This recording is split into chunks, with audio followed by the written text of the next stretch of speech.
to start with the national anthem, and we have the privilege of having Chris Lesson, our own PGA golf professional here in San Diego County. He's going to sing the national anthem. Chris?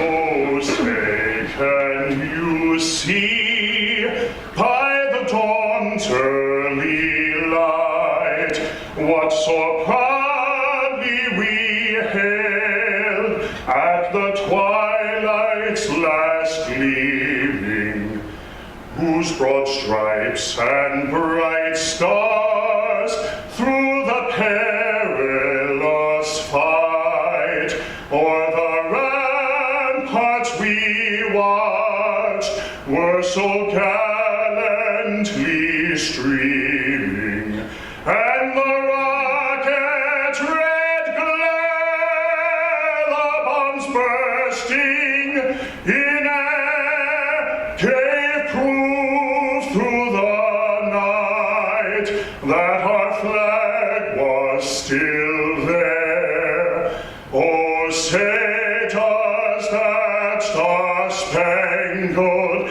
banner yet wave o'er the land of the free and the home of the brave?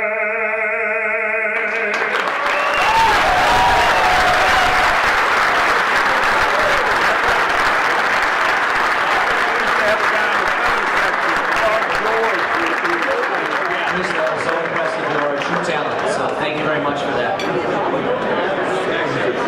And he can play golf, and he's a great teacher, too, so he's got triple credit. Now I'd like to bring Robin Shelton up here for the invocation.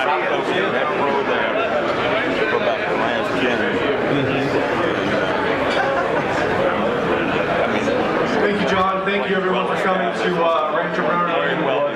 As we begin today, would you back to pray with me? And they didn't want to pay their Heavenly Father, we thank you for this day. We thank you for the opportunity to come together. We thank you for all the men and women in this room. We also ask you for your blessings and protection over our military serving abroad and serving at home, and protect their families. Lord, for this time here, let us just walk out of here differently. Let us walk out of here better because we're here. Let us deepen our relationships and be strong in our profession. And we thank you. And all God's children said? Amen.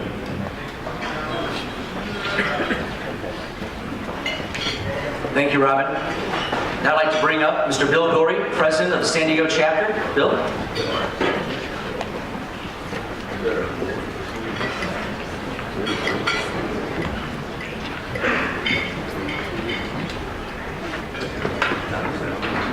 Good morning, members and apprentices, ladies and gentlemen.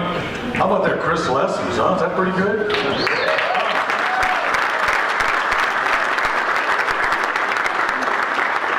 I could sing like that one time. Let me try it. No, never mind. But I want to welcome everybody to San Diego, where the weather is outstanding and so are the people. So I want everybody to have a good time in San Diego today. We're staying at Rancho Bernardo Inn today. One of our great resorts here in the San Diego County.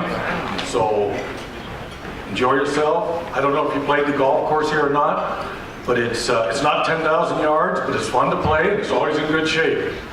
So I know we have a lot of apprentices today. Could I have the apprentices please stand? I want to welcome all the apprentices to San Diego.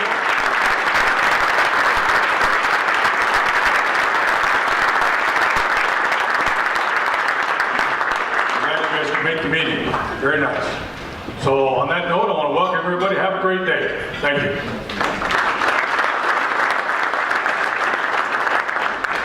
Thank you, Bill. And I had the privilege of attending their summer meeting at Coronado, and what Bill and the Board of Directors of San Diego chapter did was absolutely marvelous. The way they honored our 100th anniversary and the way they honored our quarter and half century members here in San Diego County. So congratulations to you, Bill, for that. Now I'd like to bring up Mr. Tony Latendre for the approval of the 2015 annual meeting minutes.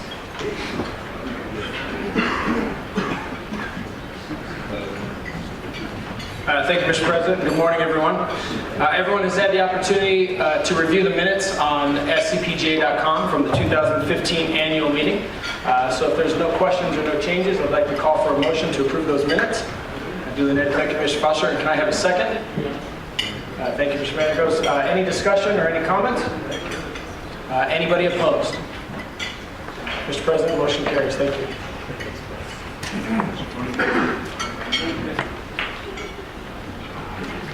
I apologize. Sadly, in 2016, the Southern California PGA lost these members and friends: Jerry Anderson, Jim Christie, Don Collette, John Diaz, David Hunter, Alexander Sundal, Robert Bob Wiley, the King Arnold Palmer, Steve Horrell, and Tom Morgan. Could we please bow our heads and have a moment of silence?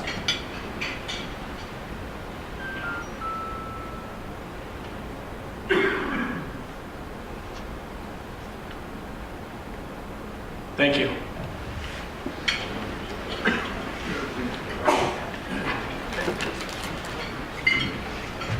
Calling a little bit of an audible this morning. Thank you. It is football season. All right, so in 2016, we have 7 new PGA members that are joining the 50-year or half-century club.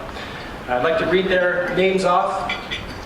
Mr. Dennis Callahan, Mr. Rex Cole, Mr. Dave Evans, Mr. Ray Oakes, Mr. Manuel Cazada, who you met at the summer meeting, Mr. Patrick Riley, and Mr. Bruce Wyatt.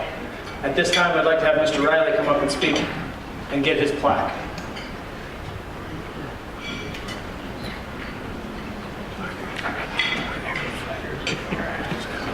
A couple things. Rex just became a half-century member just the other day, literally. So he will be honored at the next annual meeting. But Mr. Riley's going to come to speak, and just so you know, Pat Riley has been national past president of our entire association.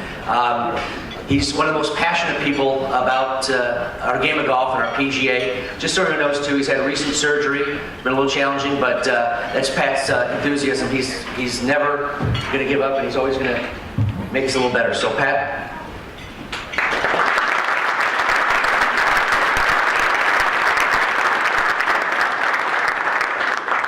My first Mr.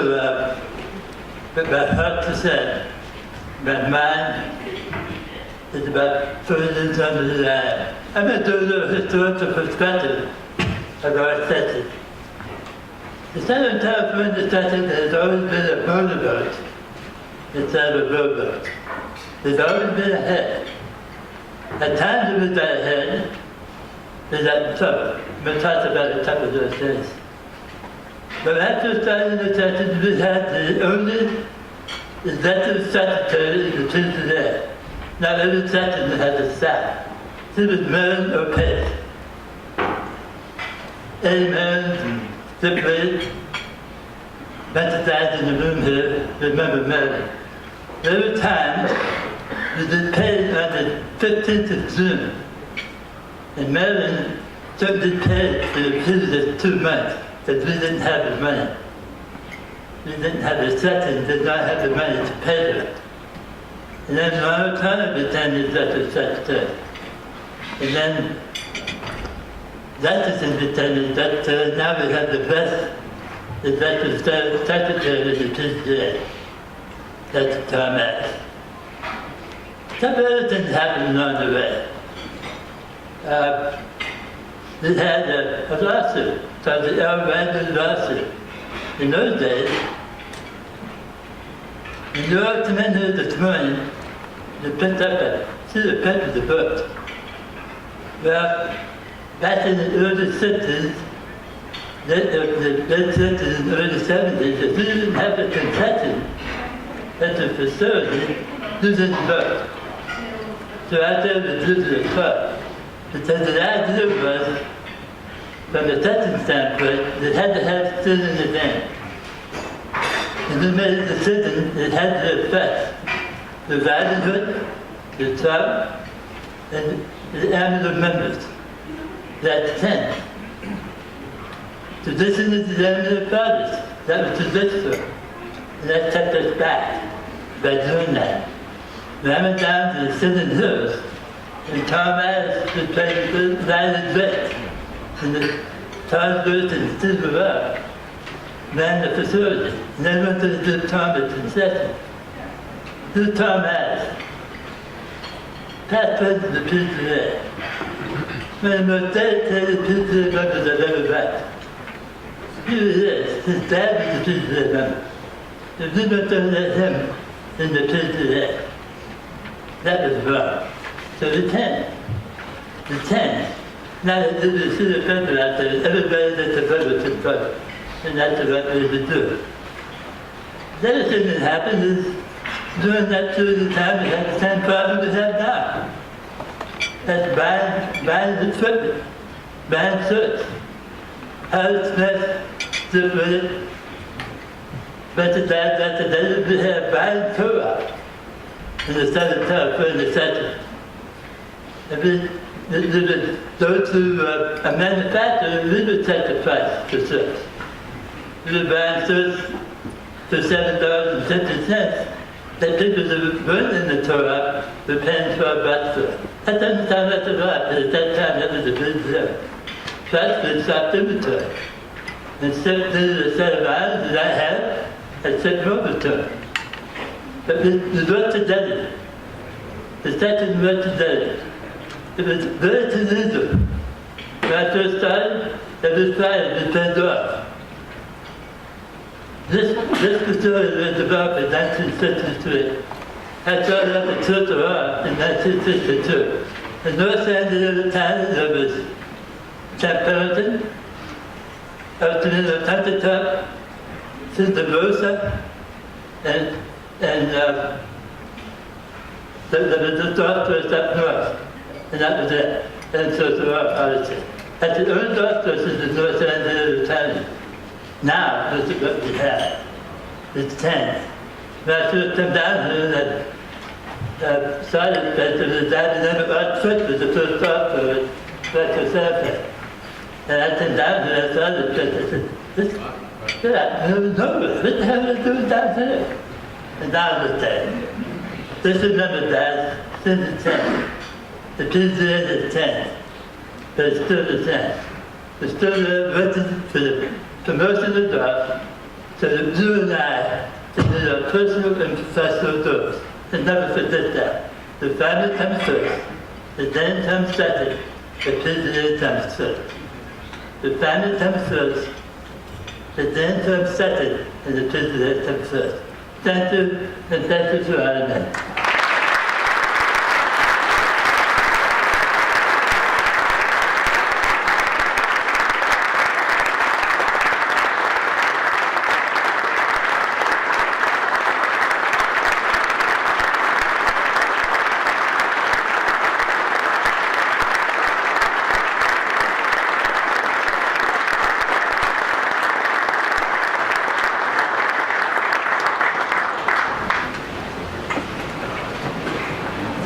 Pat, thank you so much. And I can tell you, as you can see, Pat has not lost his fire. Yesterday he was at the board meeting and he's still pounding down on the table of the things we need to do. So thank you so much for all you've done for our association and our section, Pat. Now I'd like to introduce some very special people in the audience today. So if you'd please stand when I call your name and kindly hold the applause to the end. Starting with our SCPGA Board of Directors, Vice President Todd Kiefer, Secretary Tony Latendre, the Directors Rob Oosterhouse, Joe Broman, Scott Hine, Eric Lohman, Randy Chang, incoming Secretary Robin Shelton, Bill Gorey, Kendall Palou, Mike Vandergoes, Steve Adamiak, Susan Roll, and Steve Plummer. Thank you for being here today.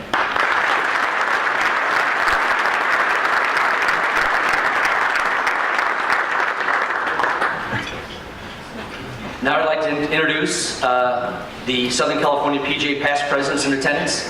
If you'd please stand there again, and we'll hold the applause to the end. Jeff Johnson, Patrick Casey, David Foster, Bill Holbert, Andy Tooney, Bob Lovejoy, Skip Whitted, Tom Addis, who's also PGA of America President, 1995 and 96, Patrick Riley, also PGA of America President, 1989 and 90. Thank you very much for being here.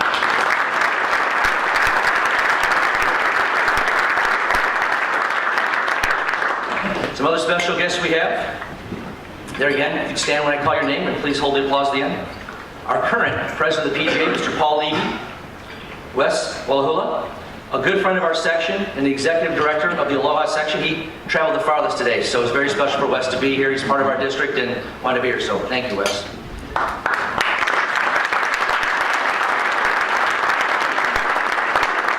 Nikki Gatch, PGA of America Player Development Regional Manager. Ken Farrell, PGA of America Employment Consultant. Thank you for being here today.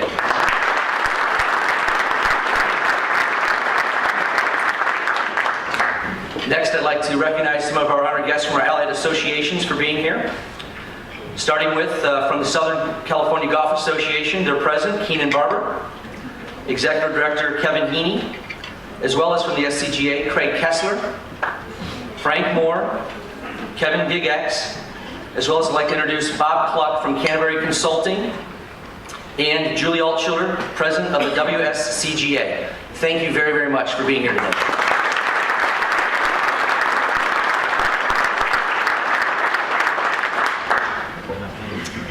Now I'd like to bring up Mr. David Foster to recognize the 2016 SCPGA Award winners. David.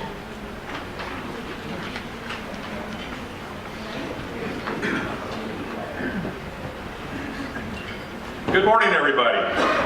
Mr. McNair, first I want to say thank you for the past 2 years. You've done a great job for all of our members. Thank you very much.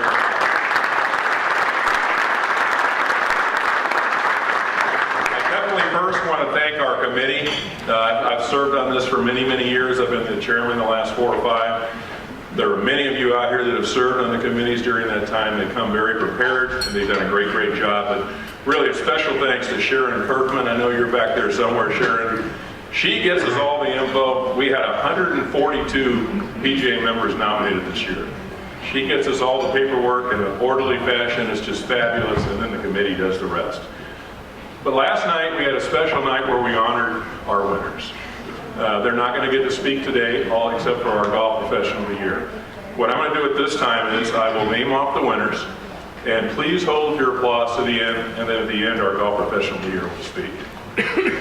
Our Teacher of the Year went to Allison Curd from Wood Ranch. The Horton Smith Award went to Sean Cox from the Grand Golf Club. The Bill Strasbaugh Award went to Joe Groman from the Navy Golf Course. Our Youth Player Development Award went to Heidi Richardson from Encinitas Ranch Golf Course. Our Assistant Professional of the Year went to Sheldon Callahan. He's at Loma Santa Fe Country Club. Our Club Fitter of the Year went to Eric Corvey from Tustin Ranch. Our Merchandiser of the Year Public went to Jeremy Drimmel from Admiral Baker. Our Merchandiser of the Year Private went to Terry Beardsley from El Dorado Country Club. Our Merchandiser of the Year Resort went to Bill Christ. Our Player Development Award went to Jeff Dean. At this time now, we will have an applause for that group. Those stand.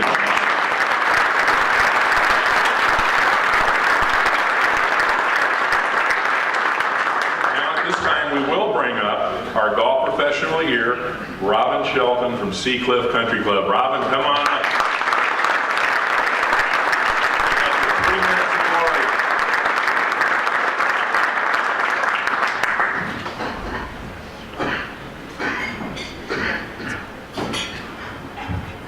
So Mr. Foster said I was going to get to speak, and I just found this out, and you all found out. I think I spoke once with prayer this morning, so and I know we got a full agenda. So Mr. Foster, thank you for you and your committee, Sharon Kerfman, and the section staff. For many of you that don't know, how many staff do we have, TA? 21. I'd say without question, we have the best section staff of any section in the country. And we really do have some of the greatest people helping us behind the scenes doing things. And I think, if you've been around our events, you've been around our tournaments, You know, when it goes so smoothly, that means it's been countless hours and efforts behind the scenes, and that really is the dedication of our section staff. So to our staff, thank you for all you do day in and day out to help us and to make us look good. So hope everybody enjoys the day today, enjoys the golf course, and have a wonderful 2017.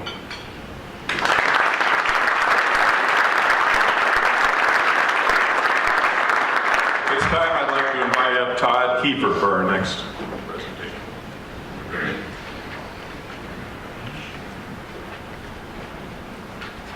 Thank you, Mr. Foster. Dave, you did a fabulous job on the committee. Looking forward to the next 2 years of you serving on that committee, sir. Well, I've got the mic. Do I get to say check? Yes, you do. So it's been a great year of competition, and we want to congratulate the following folks for the Player of the Year. First off, we've got Player of the Year for Michael Block. The Senior Player of the Year, Gary Sawinski. The Women's Player of the Year, Allison Kurt. The Super Senior Player of the Year, Bob Smith. The AAA Player of the Year, Mr. Kenny Pigman. And the Women's Apprentice Player of the Year, Raina Rogers. Give those folks a round of applause.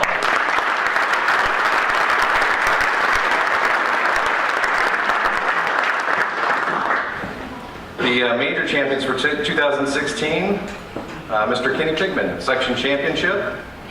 Mr. Gary Sawinski, the Senior Championship. Our Women's Champion, Lehua Wise. Steve Holmes is our Match Play Champion. David Alvarez, our Super Senior Champion. And Jerry Kroll, our Assistance Champion. So a big round of applause for those folks.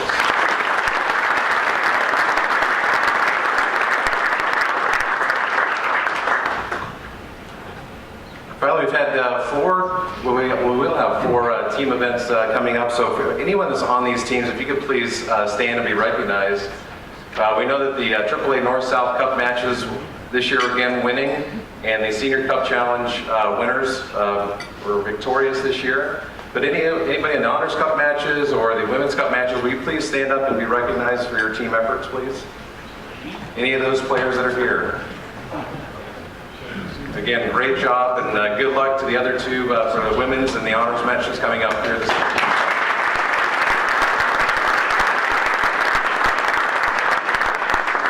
Mr. President. Thank you, Todd. Now I'd like to recognize our Hall of Fame, Honorary Life Member, and President's Award winners. We inducted 3 Hall of Fame inductees yesterday, Mr. Bob Husband, Terry Wilcox, and Max Byer. In addition, our Honorary Life Member went to Mr. Kevin Heaney from the SCGA. Kevin, if you'd please stand up. You were there last night. As well as our President's Award recipient, Susan Roll, if you'd please stand. Susan, congratulations to both.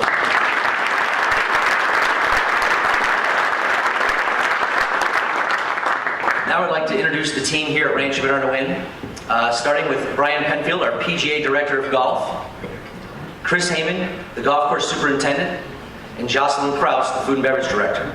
Thank you very much for all you've done to make this a very special day. Thank you.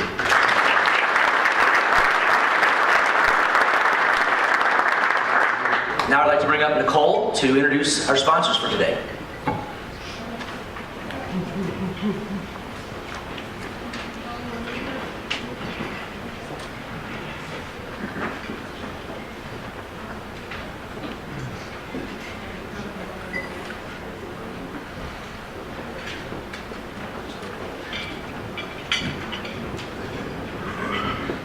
Good morning, everyone.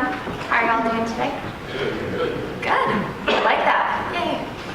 All right. Well, thank you guys so much for being here today, and we love having all of you here. One of the things that I love getting to do is to work with all of our partners who put on these wonderful events for us through their contributions of product and their monetary donations to your tournament funds. So if we could give a round of applause to our partners for all of their efforts this year, I greatly appreciate it.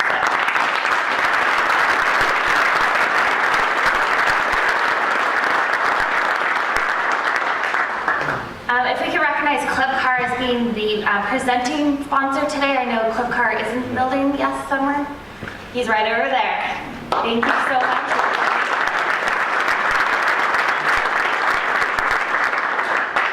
So very quickly, if we could just have Bill Stewart from First Tee, 10th Tee come up. He's going to talk to you guys a little bit about their product and the new features that they have. Thanks, Nicole. Good morning, everybody. I promise this will be the shortest presentation you have today. 3 things I want to touch on. Number 1, we're very, very grateful to be a partner with the PGA. I just want to thank each and every one of you. We look forward to many more years together. Number 2, this year we became a gold partner to the First Tee. I'm actually on the board of the local First Tee chapter. I believe in it very much, especially for building the game. And what's fun is, even though we're a small company with no corporate donations budget, we're donating 15 cents a bar on 2 of the bars that we sell. And this year we'll donate $30,000 to the First Tee. So we're very proud of it.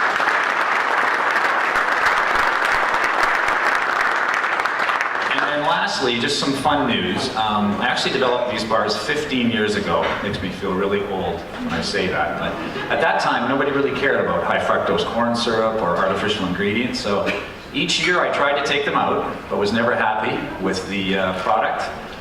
So finally we cracked the code. So this year we are launching First Tee and 10th Tee Plus bars that are kind of the 2.0 version of our original First Tee and 10th Tee bars. So we started shipping those last week. They have no high fructose corn syrup or any artificial ingredients. We're getting great feedback on the flavor and the taste, which is important. So when you play today, you'll have lots of product samples out there for you to try. So we're excited about continuing to try and grow the business together. And again, thank you all for your support. Appreciate it.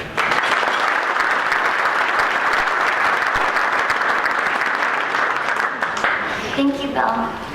Next up, we have Bud Garmany from Garmany Golf and Travel.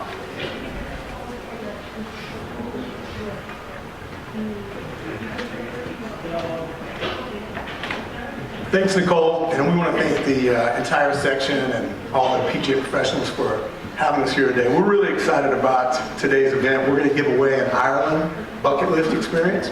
We're going to be out on hole number 11. We'll take the top 5 qualifiers closest to the pin. And then at the end of the day, we're going to have a chip off and a putt off. So you'll hit 1 putt, 1 chip, and the shortest distance of the top 5 qualifiers will win 6 nights in Ireland, 4 rounds of golf for 2. And we want to thank our partners, the K Club, the Fitzwilliam Hotel, County Down. Very excited about that. So very quickly, I just want to tell you that our team is incredibly passionate about and committed to creating unforgettable experiences for you and your members. We are opening an office in the Southern California section in early 2017, and we are very much looking forward to talking to you about how we can create unforgettable experiences for your members. I'll just leave you with this. There are 3 reasons why we think that you should work with Garmany Golf. One is that your members will thank you, because we will create the most differentiated, unforgettable golf travel experience that they will ever have. Secondly, if you travel with your members, we will make sure that it is the most seamless experience that you will ever have. Thirdly, we have the best incentive program and referral program in the entire industry. We had a PGA professional in Northern California that earned over $20,000 in incentives with us just through referral travel programs. So those 3 reasons combined, we'd love to have the opportunity to work with you in 2017 and beyond. Thanks for having us here today.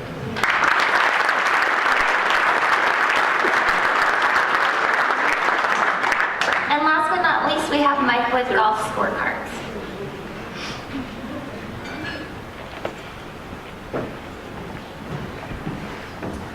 Thanks for having me this morning. It's always a pleasure being here with the Southern California section.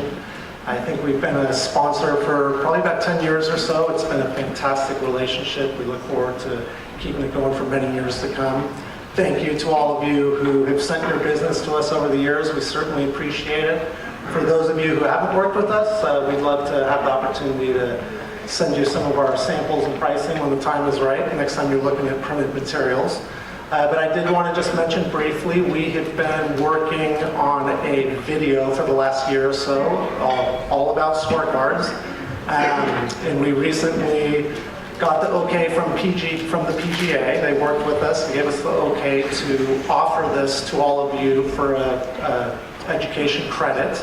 So we're still kind of in the working out how the best way to get it to you. We'll have it on our website so that you guys can go to our website, watch it, do a little assessment, get your education point.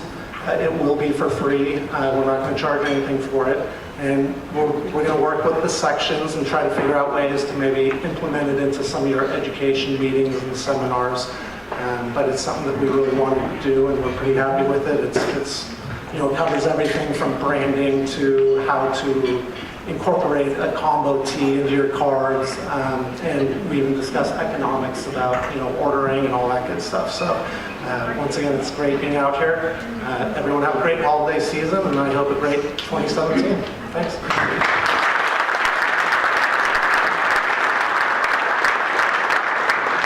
And if you guys didn't get a chance, we do have a couple of partners in the back. I know Kyle from Electric, Kathleen from Sun Mountain, On from Crystal Plus are all back there as well. So if you get a chance, please go and talk to them.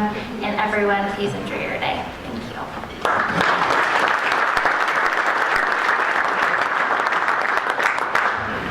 Thank you, Nicole. Thank you to all of our sponsors for today. Now I'd like to bring up past president, Mr. Patrick Casey, to start the process for the election of the directors. Patrick.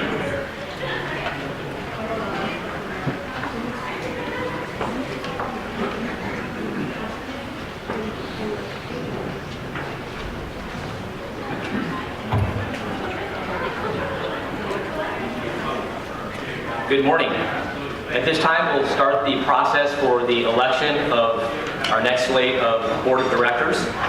We have 5 nominees for 2 positions on the board. The election will be by secret ballot. So on your table, or earlier this morning when you checked in, you should have gotten a ballot. So make sure you've done so prior to getting started. What I'll do today is I'll call up I'll mention the nominee, and then I'll follow that up with the person who will be giving the nomination speech. So the person giving the nomination speech will have 2 minutes, and then the nominee will have the ability to come up and speak for 3 minutes. So we'll start that process now. Our first nominee from Anaheim Hills Golf Course, Eric Mitchell, will be, the nomination speech will be Mike Vandergoes. Mr. Vandergoes?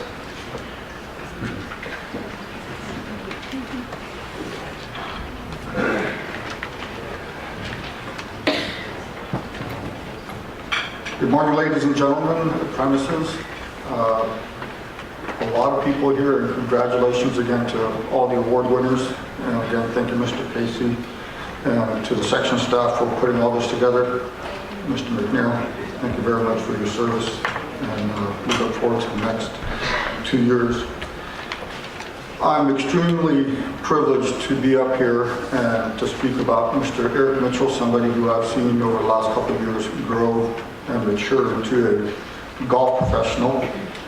For those that don't know Eric Mitchell, if I were going to take 3 words to describe him to you, I would say honesty, integrity, and loyalty. I believe that those 3 qualities are things that you'd like to have represent you as a profession, as a golf professional, and he displays those on a daily basis. Not only does he serve on the Metro Chapter Board, but he also is a catalyst for the webinar, for the launch pad for our apprentices. Many of you are in here. Many of you hopefully have taken the opportunity to meet with Eric, be part of his webinar for the launch pad, and get you in the correct direction to complete your PGA process. Mr. Mitchell, as I said, has been served as Metro Chapter Board member, co-chair of the apprentice chairman, and also employment. He was just recently voted by the board to take over as a secretary for the officer position for the Metro Chapter, and I think that Mr. Mitchell would represent all of you extremely well as one of our board members for this section. Thank you very much.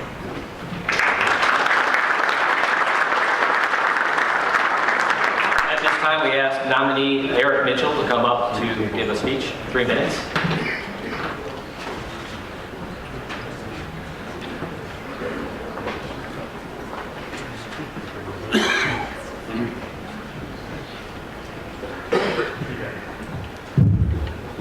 Good morning, fellow professionals, apprentices, guests, and section staff. I consider it a true privilege to be up here in front of you today. Me standing here represents the impact that mentors can have on people. Along in my career thus far, I've had the amazing gift of some truly influential mentors that have pushed me forward, and I want to say thank you to all of them for what they've done for me. There's a few of them in the room, so thank you so much for what you've contributed to my career so far. Two things that they've pressed upon me that I've taken from them is how important it is to serve and how important it is to be a mentor to those around you. Both of those things I truly consider don't have any discrimination or bias upon us. We all have the ability to help others and to be a mentor to them. We all have the ability to serve our industry, to serve our fellow professional, and to make a real difference. With that being in mind, I saw opportunities on a chapter and section level for me to be able to display those attributes with the Metro chapter and the apprentice committee for the section, and something that I truly love to do. With your support today, what I'm looking to accomplish is I see the board as it is today, and it's a great representation of what has been and what's going on currently, and I'm hoping that maybe with my face being up there that I can be a little bit of what is to come, the next generation that's being brought up and taught what to do, how to conduct yourself, and how to lead.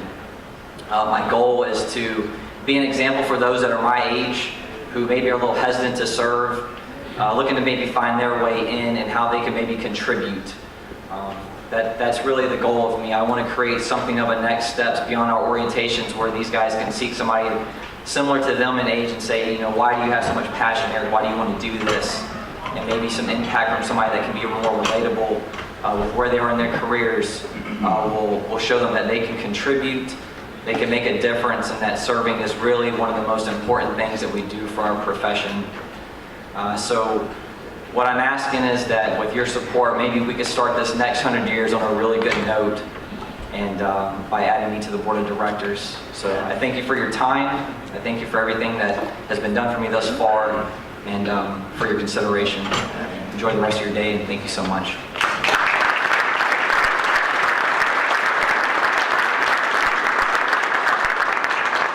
Candidate Eric Mitchell has been placed in nomination. Do we have a second? Thank you, Mr. Whitted. Our next candidate from Cathedral Canyon Country Club, Kendall Palou, will be nominated by Mike Polick. Michael, 2 minutes.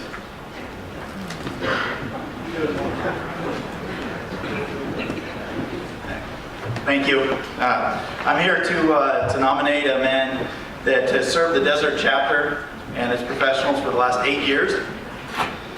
He has served in many different positions from, from awards chair to secretary to vice president and currently our president. For the last 2 years, he's enjoyed serving as the desert representative for the board, and I know he's enjoyed doing that, and he's communicated very well back to our chapter on everything that's going on and everything that's going to be happening with us. So, as his 2 years expires, he has realized serving the board level is a privilege, and he looks forward to and will be filling that exponentially if he is elected. With your support, he seeks the opportunity to bring new ideas while keeping the traditions of our great organization in the forefront. He takes pride in his family, his work, and his ability to represent the PGA of America every day he wakes up. With this, I nominate the man that the closest to the pin was named after, KP Kendall Palou.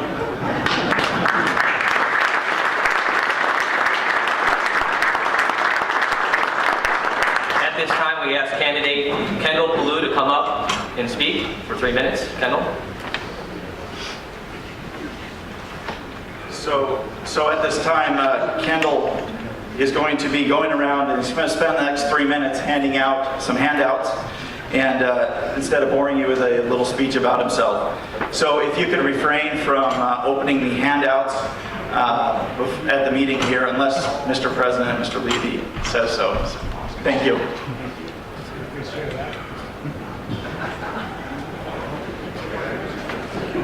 Board of At this time, candidate Kendall Ballou has been placed into nomination. Do we have a second? Mike Vanderdos, thank you. All right, our next candidate from Trump National Golf Club, Daniel Atkins, will be presented by Kevin Swoosh. Kevin, 2 minutes.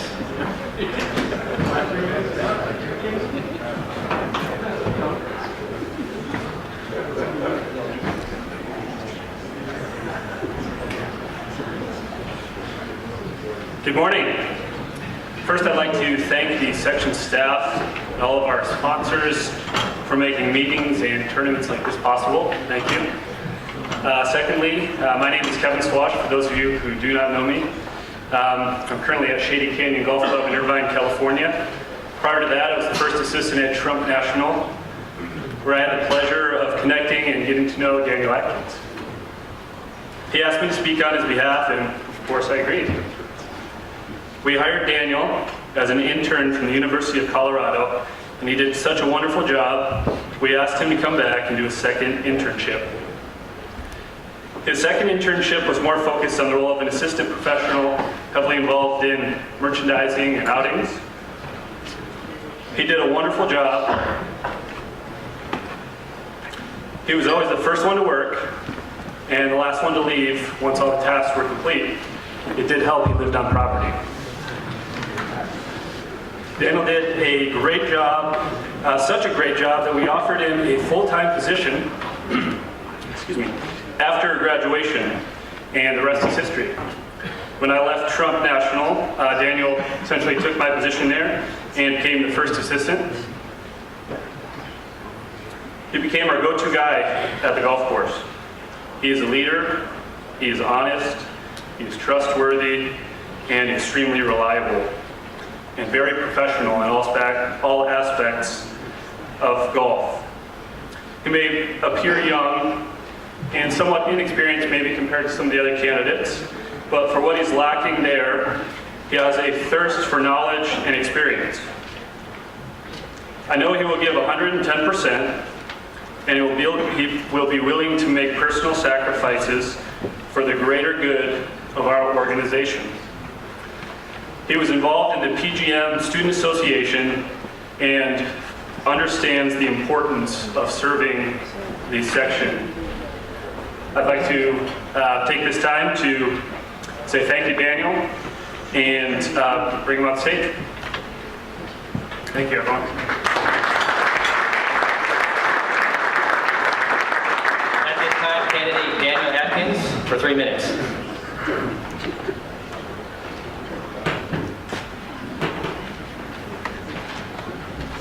Good morning, everybody. My name is Daniel Atkins, as I said. I'm the first assistant golf professional at Trump National Golf Club, Los Angeles. I want to thank all of you for attending this morning and supporting our great section. Thank you for the staff for setting this up. It's a wonderful morning, and I'm excited to play the golf course with all of you today. I believe being part of the Southern California Board of Directors would be a great privilege of mine. I'd be honored to be a part of this section's board because I have met so many of the board members and they are so respectful and so amazing and they teach you so many things. It's a very big part of what I want to do. I want to grow as a golf professional, and learning from the men and women that have done it for so long would be a huge honor. I believe I can assist the board in two main areas. The first being that I'm a proud graduate of the University of Colorado's PGM, as Kevin said. And I believe our section is being more actively involved in our PGMs. We don't have one here in Southern California, but maybe someday we'll get to have one. During my time at UCCS, I served as a leader on the Student Society Board and enjoyed being of assistance to the students and enhancing the program for the future. I served as the community service chair for one of my years on the board, and what I did was I connected our PGM to the community of Colorado Springs and greater Colorado Springs areas when somebody needed something a little further away. This allowed me to schedule multiple events, from ushering for our drama department to building planter boxes for our university's daycare, just so our PGM can give back to the community that plays golf at all of our golf courses. That was a great honor for me. When I first initially ran for the position, I didn't know how big it would impact on me, but it was something amazing for me to be able to not only connect with all of our students and help them achieve their point values that they needed for each semester as we do for our years here, but it allowed us to really help the community and show the guys the respect of what our communities are and how we need to help each one of them. The second thing that I believe I can really help with is our apprentice programs. I believe we can help our apprentices a lot more. Our apprentices are somebody that's our future. That's what's coming up. I was an intern PGM student, but our apprentices, I've worked with plenty of them, and I love working with them. I love helping them. Obviously, I'm young. I can't help as much as some of the other pros we have around, but as much as I can, I love to. I believe that there's a big difference between learning what's in the books. You know, we all want to learn the 9 ball flight laws. We all want to learn the 5 Ps that my program is big, the prior planning prevents poor performance, that our director at my PGM ingrained in us on a very consistent basis. But I think there's a big thing that we need to teach them is understanding how to be professional. We're held in a high regard.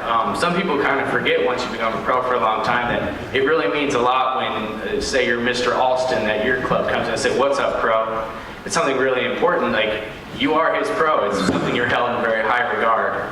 Moments like that really remind you how truly big it is of an honor to be a golf professional.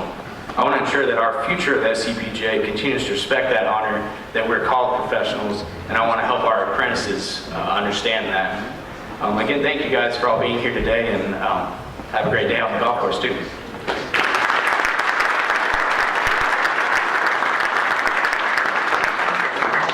Candidate Daniel Atkins has been placed in the nomination. Do we have a second?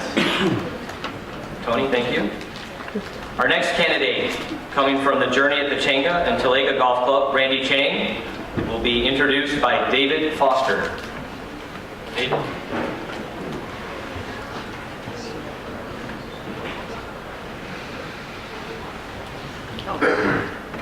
Wow, was that fireball good?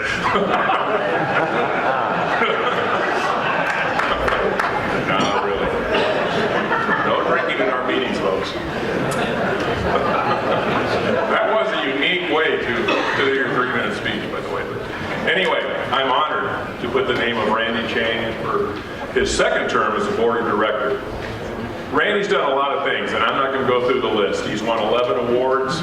He started the Aloha Academy of Golf, the Randy Chang Golf School. Some of the things that are probably more important to him, he's a father of 6 and has a grandchild. But one of the things I've noticed about Randy at the board meetings is that he's not afraid to speak up and do the best for our fellow PGA members and apprentices.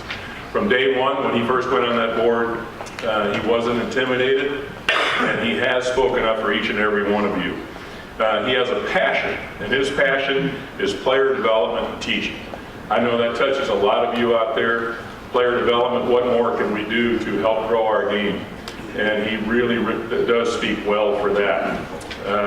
He started a Kickstart program for incoming apprentices, helping kickstart their teaching careers. That's awesome. You know, a lot of people, we say we do things, Randy does it. I am very, very proud to put in the nomination Randy Chang for his second term, and I ask for your vote for Randy. Thank you.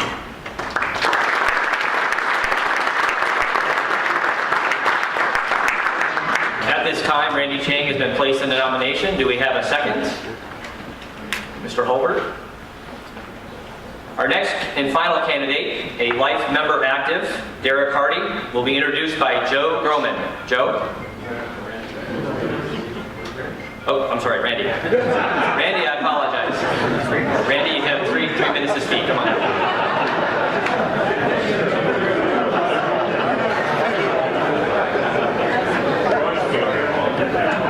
Dang, I thought I was going to get away with that one. Oh, that's good. I want to speak.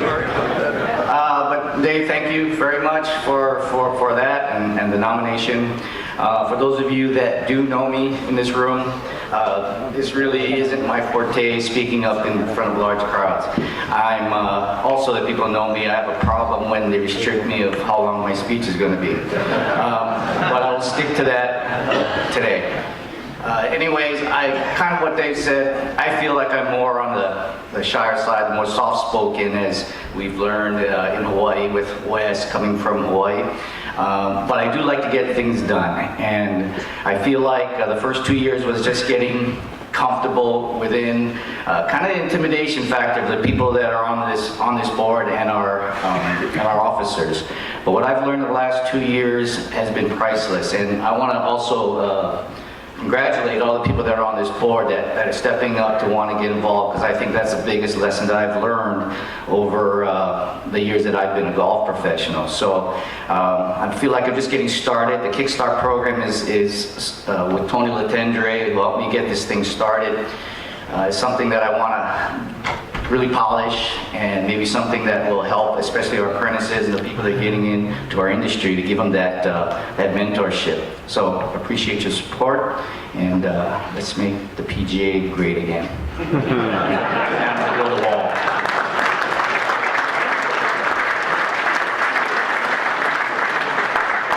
All right, we'll try this again. The candidate, Randy Chang, is in place for nomination. Do we have a second? Thank you. All right, moving on. Our final candidate, Derek Hardy, a life member active, will be introduced by Joe Groman. Joe.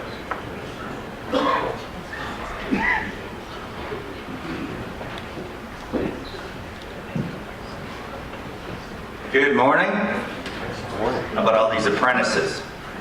Yeah. PGA of America president's right there, your apprentices, so if you get a chance, make sure you introduce yourself to them. My apprentice, John, where are you at? Make sure. Okay. Guys, I'm here to nominate Derek Hardy. Everybody knows Derek, for the section board of directors.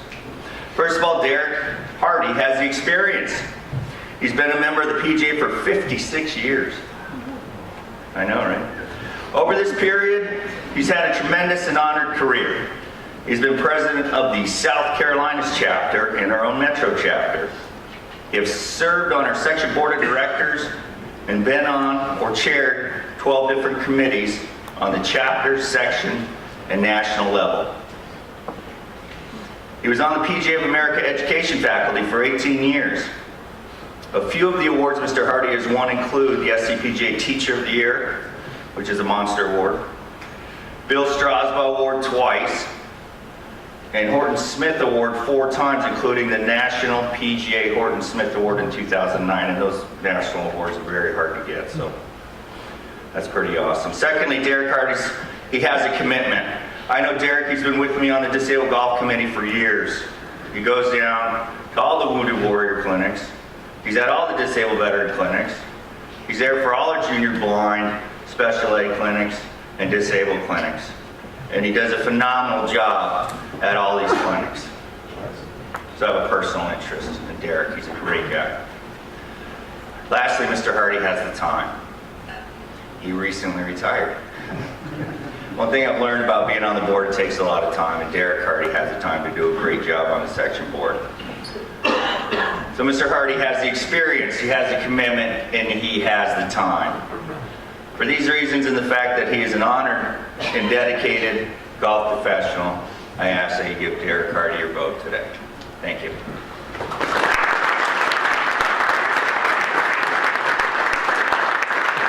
Derek Hardy has been nominated. Do we have a second? Good. All right, at this time, I call for the close of nominations. Oh, I'm sorry, Derek. Another bogey, double bogey. Derek, your turn for 3 minutes.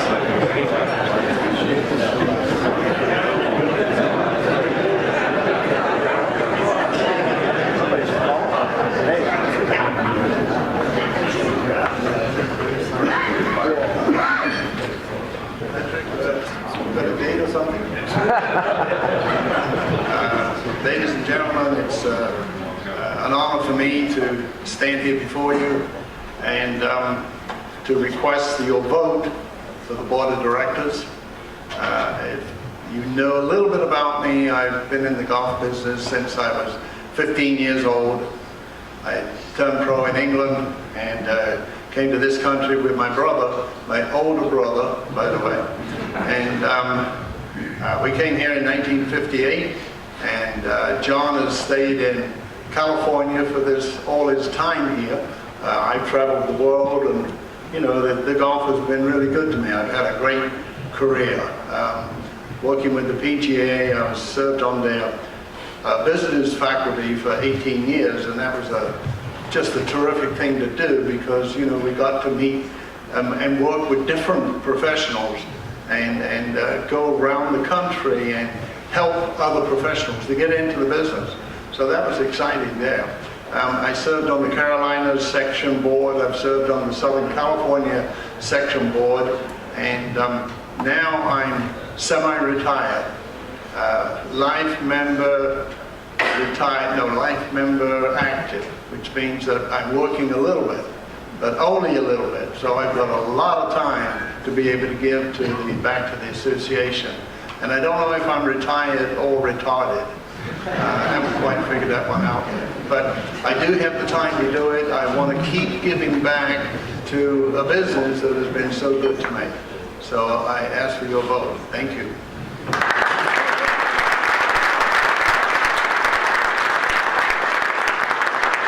Derek Hardy has been placed in the nomination. Do we have a second? All right, at this time we'll call for the close of nominations. I need a second for that. All right, and at this time we'll start the ballots. So you should have your ballot. If you don't, raise your hand for a staff member to come around, and I'll turn it back over to President McNair at this time. Thank you. The first one, raise your hand. He'll call on that person to give the answer to the trivia question. The reason that he's going to pay close attention to his first and second is if they don't get it right, we go to the second person. And if the second person doesn't get the question right, we go to the next question.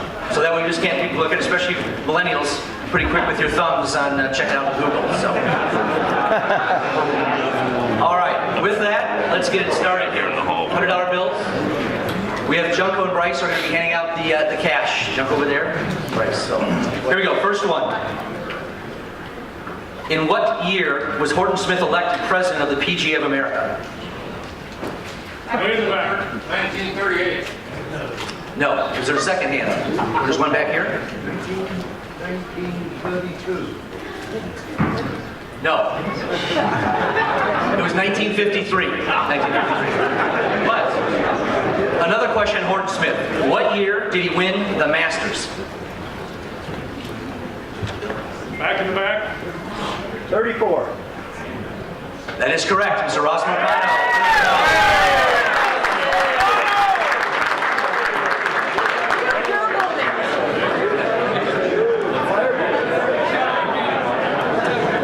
Okay, second question.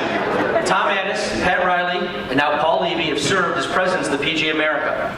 Who was the first president from west of the Rockies? Hint, they were also from Southern California. Joe Norwood. I'm yelling out. Who yelled it out? Go right here. Pat Riley. Who was it? Pat Riley. Joe Norwood. Joe Novak. Joe Novak. I believe the gentleman. Next question. First hand I saw was right here. This gentleman stand next to Joe Norwood. So, Mr. Lohman is on the board. He's ineligible. Okay. So I think the second gentleman was back there. Where's the second gentleman? Right there. Joe Novak. Okay. Bel Air. $100 going to that gentleman right there. So congratulations to you. Junior golf. Junior golf. So it's pretty special that we've had 4 national presidents come from Southern California. So Paul was the 4th. So that's quite an accomplishment for our section. He's giving it to junior golf. He's giving it to junior golf. I'll tell you what, very, very special. Thank you for that.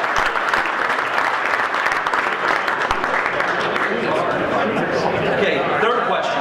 Jerry Barber of Southern California was recently honored by the SCGA and inducted into the Hall of Fame. What year did he win the PGA Championship? Right here. Correct answer. Woo! Congratulations.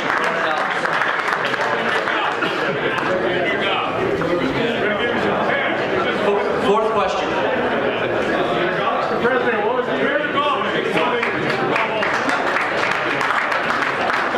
Fourth question.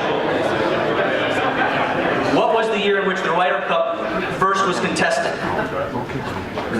First year the Ryder Cup was contested. Right here. This gentleman right here. Close, there's one more guess. Right here, 1927. That is correct, $100.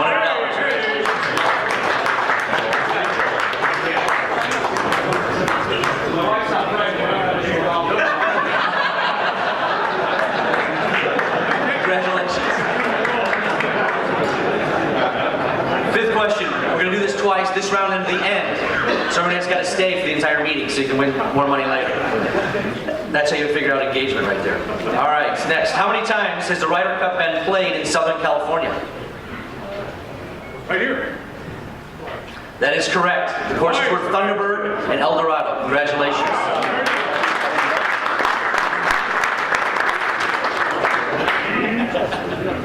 All right, thank you very much for that. We're going to have 5 more questions at the very end of the meeting. So thank you, congratulations to the winners. Thank you. Thank you very much. Now we're going to start our President's Report. Our association celebrated its 100th anniversary last month in New York City at our annual meeting. And our very own section member, Mr. Paul Levy, became the 40th president of our association. Paula, we know you're going to do a great job, and we are very, very fortunate to have you here today, so thank you for being in attendance.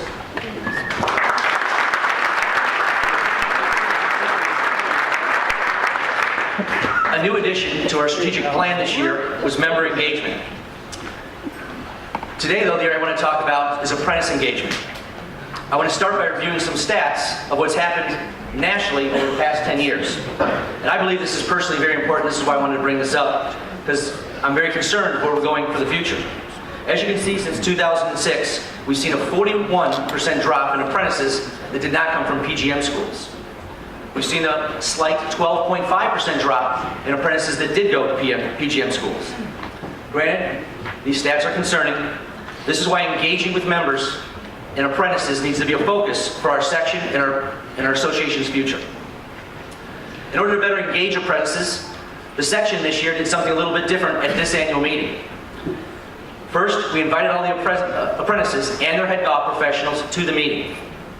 Then, we invited them to sit at tables with our existing or current board of directors. So, the tables up front here, you can see, they're lined with our board of directors and the apprentices, a way for them to be engaged and get to know each other a little better. You're very lucky too, you're with the national president, so pretty impressive. Yes. The other thing we did is we had red colored badges to identify them. So please, today and throughout this afternoon, if you see an apprentice with a red colored badge, please stop, introduce yourself to them, tell them where you're from. All of our apprentices could always use a mentor. And finally, we're hosting a golf event for them, for apprentices only, after this event. The good news is, this participation actually worked. We have over 40 apprentices in attendance, which is 3 times the most we've ever had at this meeting. So if the apprentices in the room would please stand up. Let's give them all a round of applause.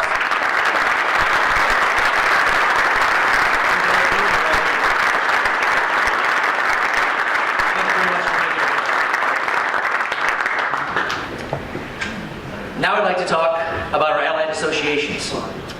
I can tell you, after being at the national meeting this past month, our relationships, nationally and locally, have never been stronger. I saw something at that meeting that I thought I would never see. The USGA CEO apologized for the way in which the anchoring rule was handled. We've done some special things locally as well with the SCGA. A prime example is our Southern California Junior Amateur Championship that we've done in collaboration together. These things are so important for our game's future, not just for golfers or growing the game, but for today's business issues with labor, water, pace of play, etc. So to our allied partners, I want to thank you very much for the collaboration, and I can tell you our board of directors and officers are looking forward to continuing that relationship for years and years to come. So thank you very much to our allied associations. Thank you.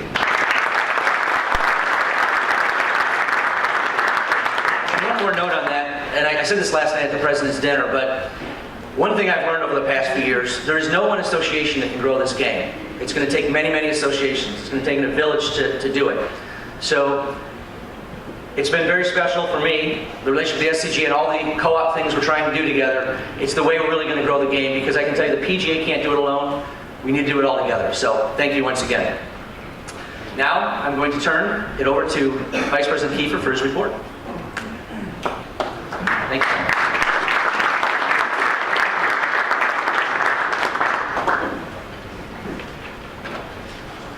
Okay, thank you, Mr. President.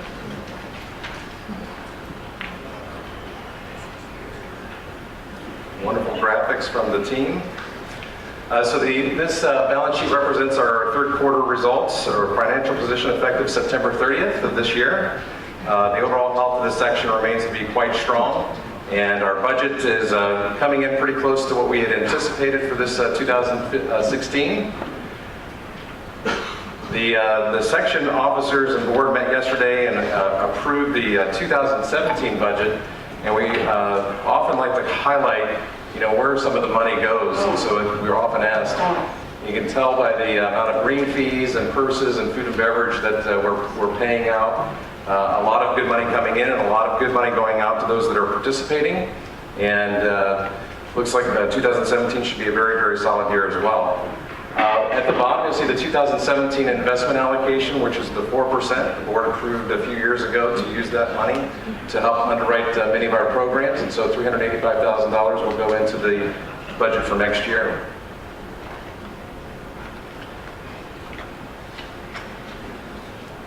Really with that 4%, you can kind of break this up into two sections that we have. One would be growing the game. So there's about 2,600 juniors that are in our programs. Kevin Smith, our junior golf director, does a tremendous job in organizing all of the activities. And you can see that lots of good fun that the team is having. Our neighborhood golf and our drive, chip, and putt. I know that we've got 7 individuals that will be going to Augusta for the National Drive, Chip, and Putt on April the 1st. We have 15 sites, about 2,100 kids participate in that program this year, and we're expecting those numbers to grow. Our golf in schools continues to be strong. We did have, I know we had Josh here earlier yesterday. 2 of our instructors actually were recognized for their efforts, top 10. 2 came from our golf in schools program, so Kimber Stange and Raymond Estrage did a great job for those kids, and we're expecting that that'll continue to grow for next year. The Junior League, Mr. Mason's team was not able to defend its title this year. But another California team did win from Las Positas there in Livermore. We had 96 teams participate in this particular year, and we know that, I know Nikki has told me that registration is now open, so we have big goals for growing that activity again for next year. One of the things that's recently been formed is our SCPGA Foundation Board of Directors. This is a significant change from what we had before, which is an advisory board. Is now really a complete board made up of influencers and people that help us do a lot of fundraising. So we're excited to have Frank Tallarico continue to chair this committee, along with Matt Gilson, our foundation manager, to help grow the funds there for our foundation. You stay tuned, and most likely by our March meeting, we'll have had some updates on what those initiatives are going to be and really kind of start to promote this foundation in a brand new way. The other portion is our engaging of the member, which John has kind of talked about engagement as a board, and I know that the group is really focused on these various areas that we help out the membership with our orientations and outreach. The one-on-one workshops is another accomplishment that we got started under John's leadership. The marketing program, we've had 26 of you participate in the one-on-one with that. And the head professional program is up to 8 or 12 or so at this point. Really do encourage you to take advantage of these one-on-one workshops, and if you ever have the desire to do that, or if you know that somebody that should, please make sure you get with Tom Addis or anybody at the section office to help you get situated and take advantage of this knowledge that we have within our section. We're very fortunate. At this time, I want to bring up Mr. Bob Clark. He's going to talk about our investments. Bob is CEO with Canterbury Consulting. They're the ones that take good care of our money and help us to do all of our wonderful programming. So Bob, will turn the mic over to you for a couple minutes.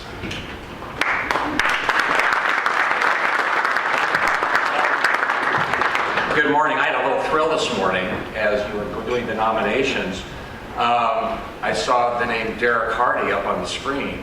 I'm like, Derek Hardy, Derek Hardy, Derek Hardy. I said, damn, the first golf lesson I've ever had in my life was from Derek Hardy at Pelican.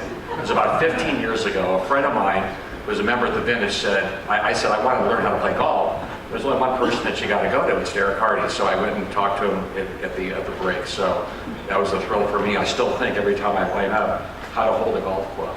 And he taught me, he spent the whole lesson teaching me how to hold a golf club. I'm not sure I'm doing much better these days. But at any rate, I'm here to talk about the investment portfolio. I thought it would be fun first though. 4 weeks ago, tomorrow, you know what tomorrow was 4 weeks ago, it was November 8th. The markets, global stock markets, assumed that Secretary Clinton would be the next president of the United States, that the House would remain in Republican hands. I'm going to sort of tell you what the market was assuming. That the Senate was a toss-up, but probably would stay red.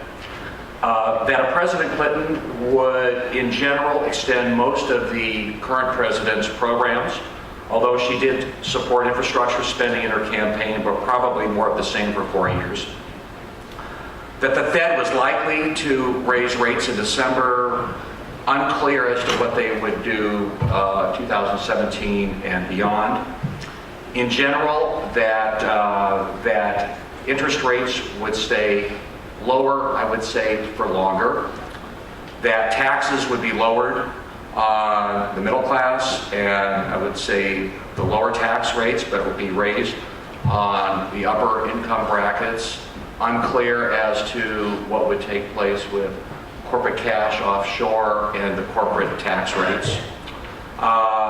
No change on regulation, and perhaps some tweaking and modifications on the Affordable Care Act. But basically, markets assumed that it would be status quo and an extension, essentially, of 4 more years of the current Obama administration. And then, of course, the world was stunned with the election of President-elect Trump. As you will recall, in the early hours, the global markets plummeted. The Dow futures were down 800 points at one point in time. And then all of a sudden, markets began to settle, and they realized that, gee whiz, as the rhetoric was scary during the campaign, that really the reality of the person and the agenda perhaps is a little bit more pro-business, and markets calmed.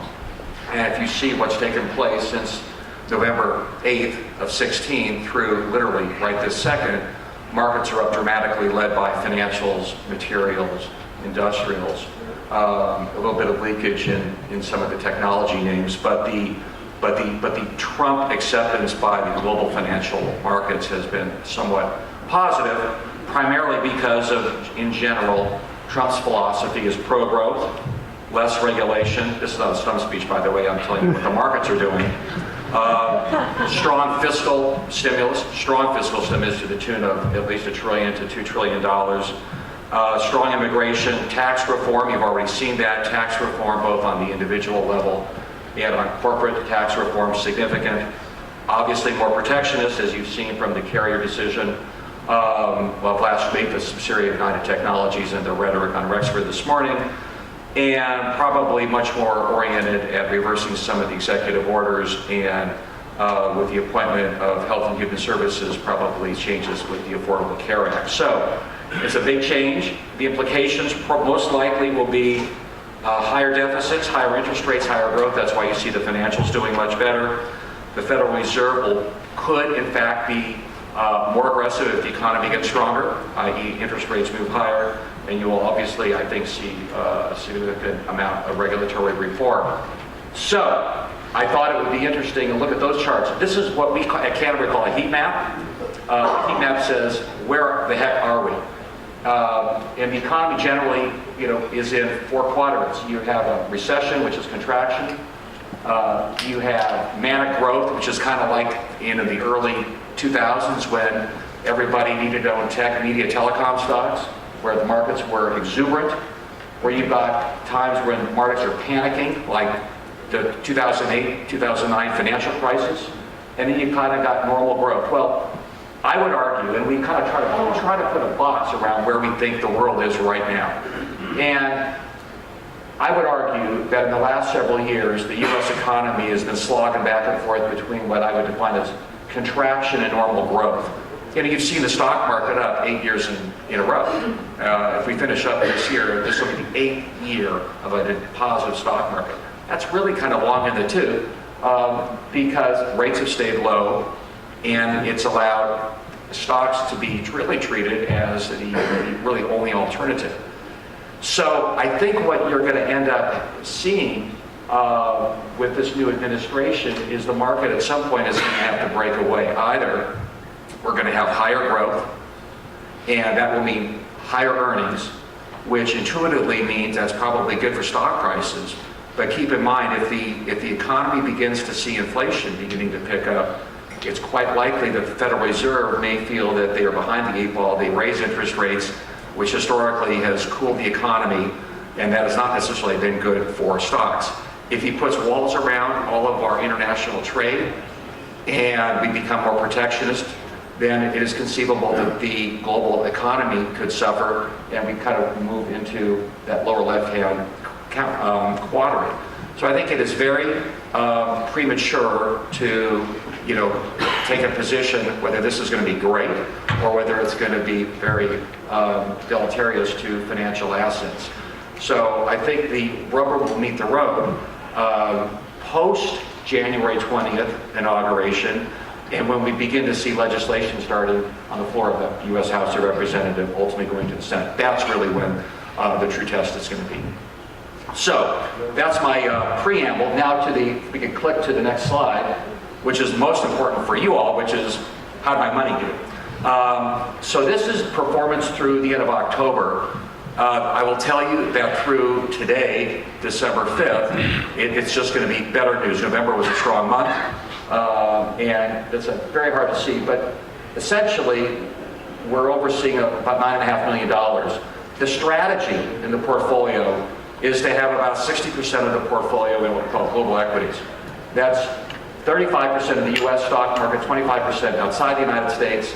We have 25% in bonds. That's kind of our anchor to windward. Bonds aren't supposed to go down a lot. They don't go up a lot. They're going to be facing a headwind if interest rates go up. But we've shortened the duration on this portfolio, so it's not as interest rate sensitive. And then we've got 10% in hedge funds, which are a non-correlating asset class, which haven't done well at all this year, frankly. We think there will be time for that part of the portfolio to regain its position. And then finally, we have a small tranche, 5%, in what we call real assets, which are inflation-protected securities. So far this year, the fund is up about 5.5. I would argue we're probably north of 6 now. The global equities are up almost 6%. The bonds are up almost 6%. I mean, who would have thunk, to use poor grammar, at the beginning of the year, when the yield on the bond market is 2.2%, that we actually make almost 6% in the bond market, 3 times the coupon rate? Well, it's because interest rates have come down, and actually spreads between corporate bonds and treasury bonds have actually narrowed. So our bond performance has been in line with our broad global equity positions. Hedge funds have been essentially flat, and the real assets, after the pummeling of oil last year, dropping 50%, have roared back with the price of oil coming back to $52 a barrel today. So our real asset piece is up over 22% this year. So all in all, 5.5%. You'll recall from the prior conversation that we're spending 6%, or 4%, excuse me.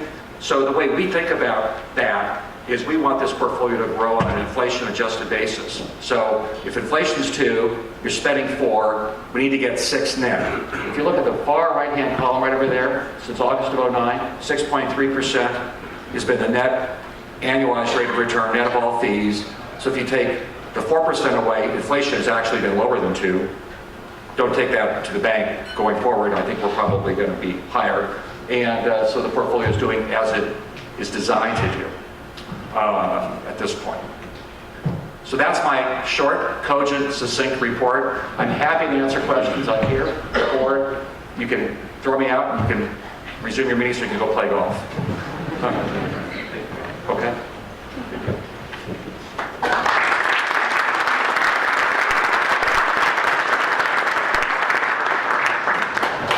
It's great to have Bob not only looking over our funds through Canterbury, but Bob also will be serving on our foundation board, and looking forward to getting more education as we go through this process. So thank you very much.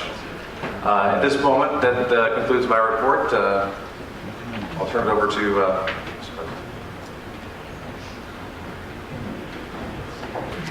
Thank you, Todd. He's the chairman of the Orc Canterbury, and it's a true partnership, and it's very special for us, especially as interested in being involved with the foundation. It's going to be great things to come. Now I'd like to turn it over to Mr. Tony Latendre for the Secretary's report.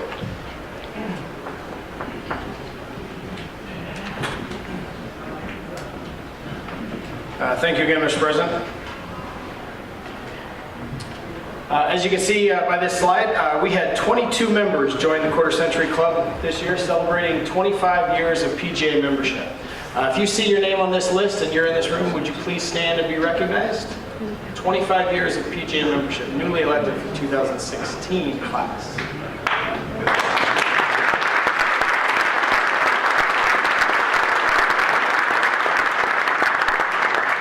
Congratulations to you all. We also have a list of new members. The class of 2016, these are the new members that have joined the association and gained their PGA membership. So if you are in this room, please stand and be recognized.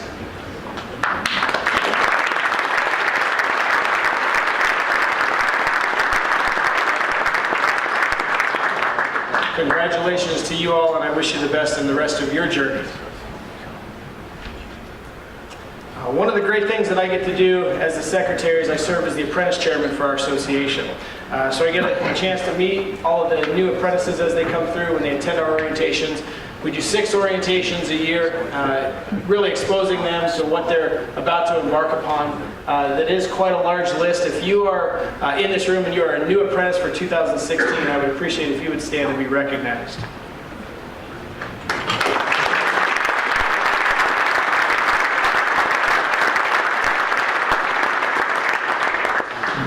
On behalf of the Southern California PGA, I want to welcome you to the largest working sports association in the world, and good luck in your endeavor.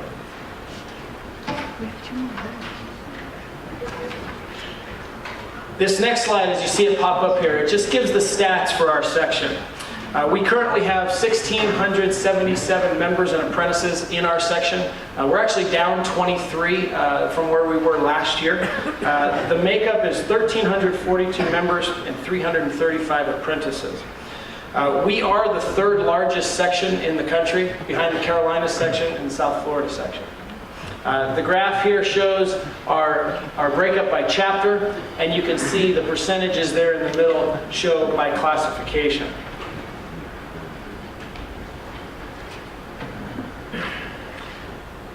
This next slide shows our master and certified professionals. We have 16 master professionals within our section, and we have 51 that are certified in at least one category. The graph there does show the classifications, the certifications by category.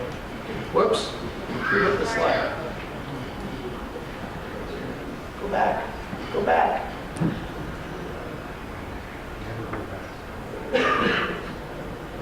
There you go, now you get to see that one, maybe. Are we both clicking, Brian? I'll stop. That's the one I wanted you to be able to see.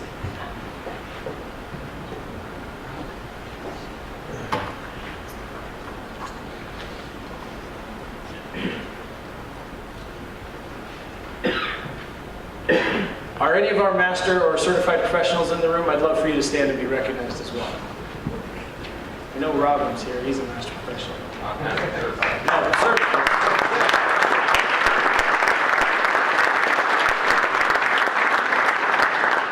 I'm going to click, Brian. All right. Thank you. This one's for you. These are all of our social media outlets. Those of you that you can see how many followers we have on Twitter and LinkedIn, Facebook, Instagram, all of that stuff. If you're on social media and you're not following us, please do so.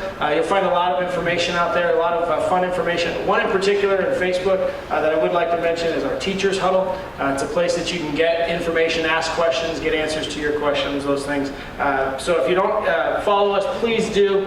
Follow us on social media. And if you have any questions or any issues with any of that, our communications director, Brianne Mitchell, who's in the back, who you may know, the section office can definitely help you. If there's no questions for me, that will conclude my report, Mr. President.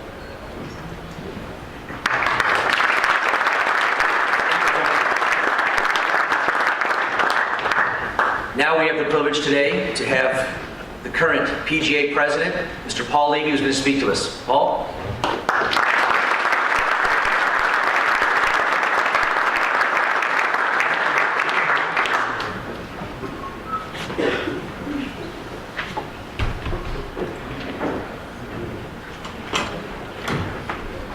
This is a big book. Well, I know for those of you thinking I'm going to be brief, they're all on this page. You know, one thing I'll share, you know, when I got elected 4 years ago, one of the first things that we tried to do, it was myself and my other two officers, is stop the tradition of when an officer would go to a section, National gives you a lot of information and would do these PowerPoints. And I know for those who attended the annual meetings, you know, they were always the blue and gold PowerPoints and had the same, it was kind of like branding. You know, they always looked the same and a lot of statistical information.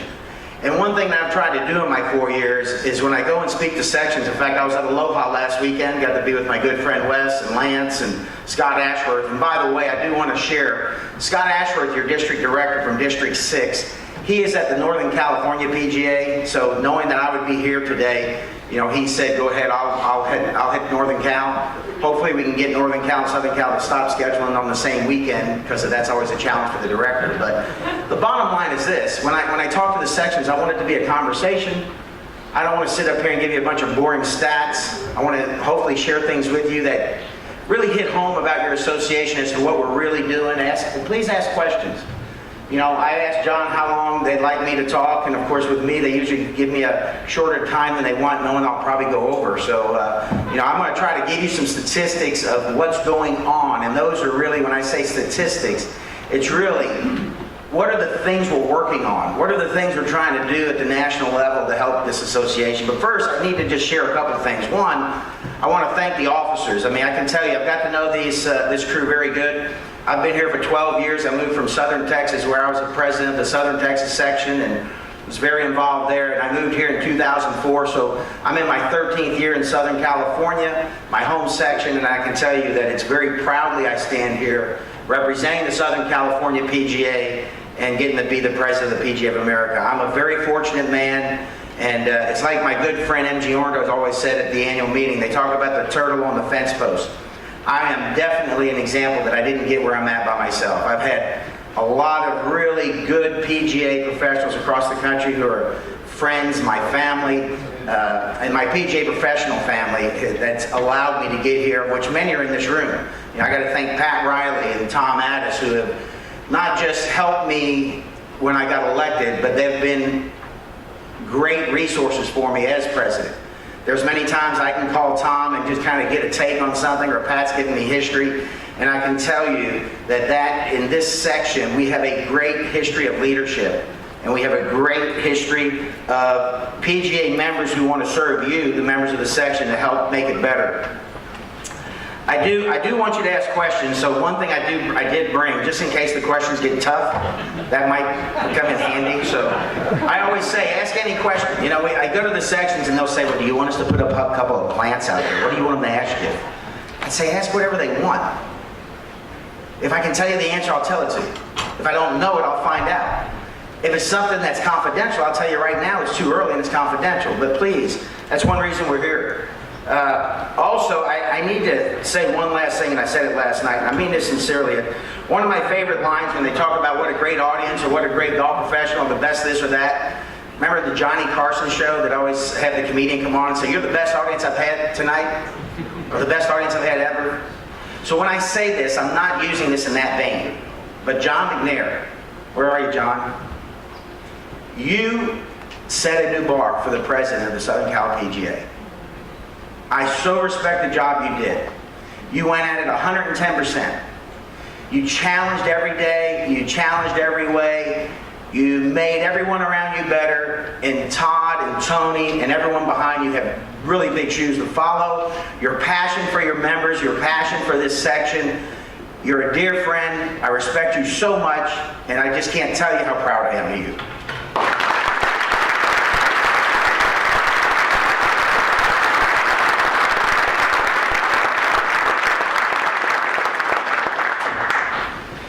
You know, first of all, let me just kind of give you a quick update on a few things that are important. One thing that we're working on right now is Pete Lavacqua has sent out, and I know many of you have heard about it, I think some of you maybe even got the information. We've decided to hire a chief membership officer. What that means is, and you've looked at the structure of the National PGA, you have Pete Lavacqua as the CEO. You know, you've got, of course, on the governance side, you've got the officers, the president, vice president, secretary. Then the board is the honorary president, the 14 district directors, 2 national independent directors, and 1 rep from the tour. On the staff side, you've got our CEO, then you've got our CEO, Darryl Crawl, and the other chiefs. You've got Rona Amy, Chief Financial Officer, you've got Kevin Ring, Chief Marketing Officer, you've got Jeff Price, Chief Business Officer, you've got Henry Smokler, Chief Legal Counsel, and I'm forgetting one, I'm getting kind of slowing down in my old age, but the point being, those are the chiefs that when they have a senior staff meeting or when they're sitting around brainstorming or deciding what are we going to do with the Ryder Cup and what are we going to do with education and how are we going to impact our members and how are we going to raise money, they're the senior leadership at the headquarters. And there's not any PGA members. You know, Jim Autry was a PGA member when he was our CEO. And we had a board meeting back 6 months ago, and one of our board members said, gee, why do we not have more PGA members in senior leadership? And I'm probably one of the first to defend Pete and the staff because at the end of the day, there aren't a lot of positions that I just called out that there are many PGA members qualified for. To be chief legal counsel, you've got to have a law degree and you've got to spend a life dedicated to law. If you want to be the chief financial officer, you're someone who's taken that route and has experience being the chief financial officer for a $200, $300, $400 million company, of which a lot of our professionals haven't done. So you get the drift. I won't bore you. But there is something unique about having a PGA member sit at that table to be someone who leads and be part of that decision making to bring those final plans or those projects and plans and things we're looking to do in the future, an analysis of what we are focused on to the officers and board. And having a PGA member in that group brings a set of eyes and ears and a point of view from your perspective and my perspective. So I'm very excited. When Pete came to the officers and said, I want to do this, we were 110%.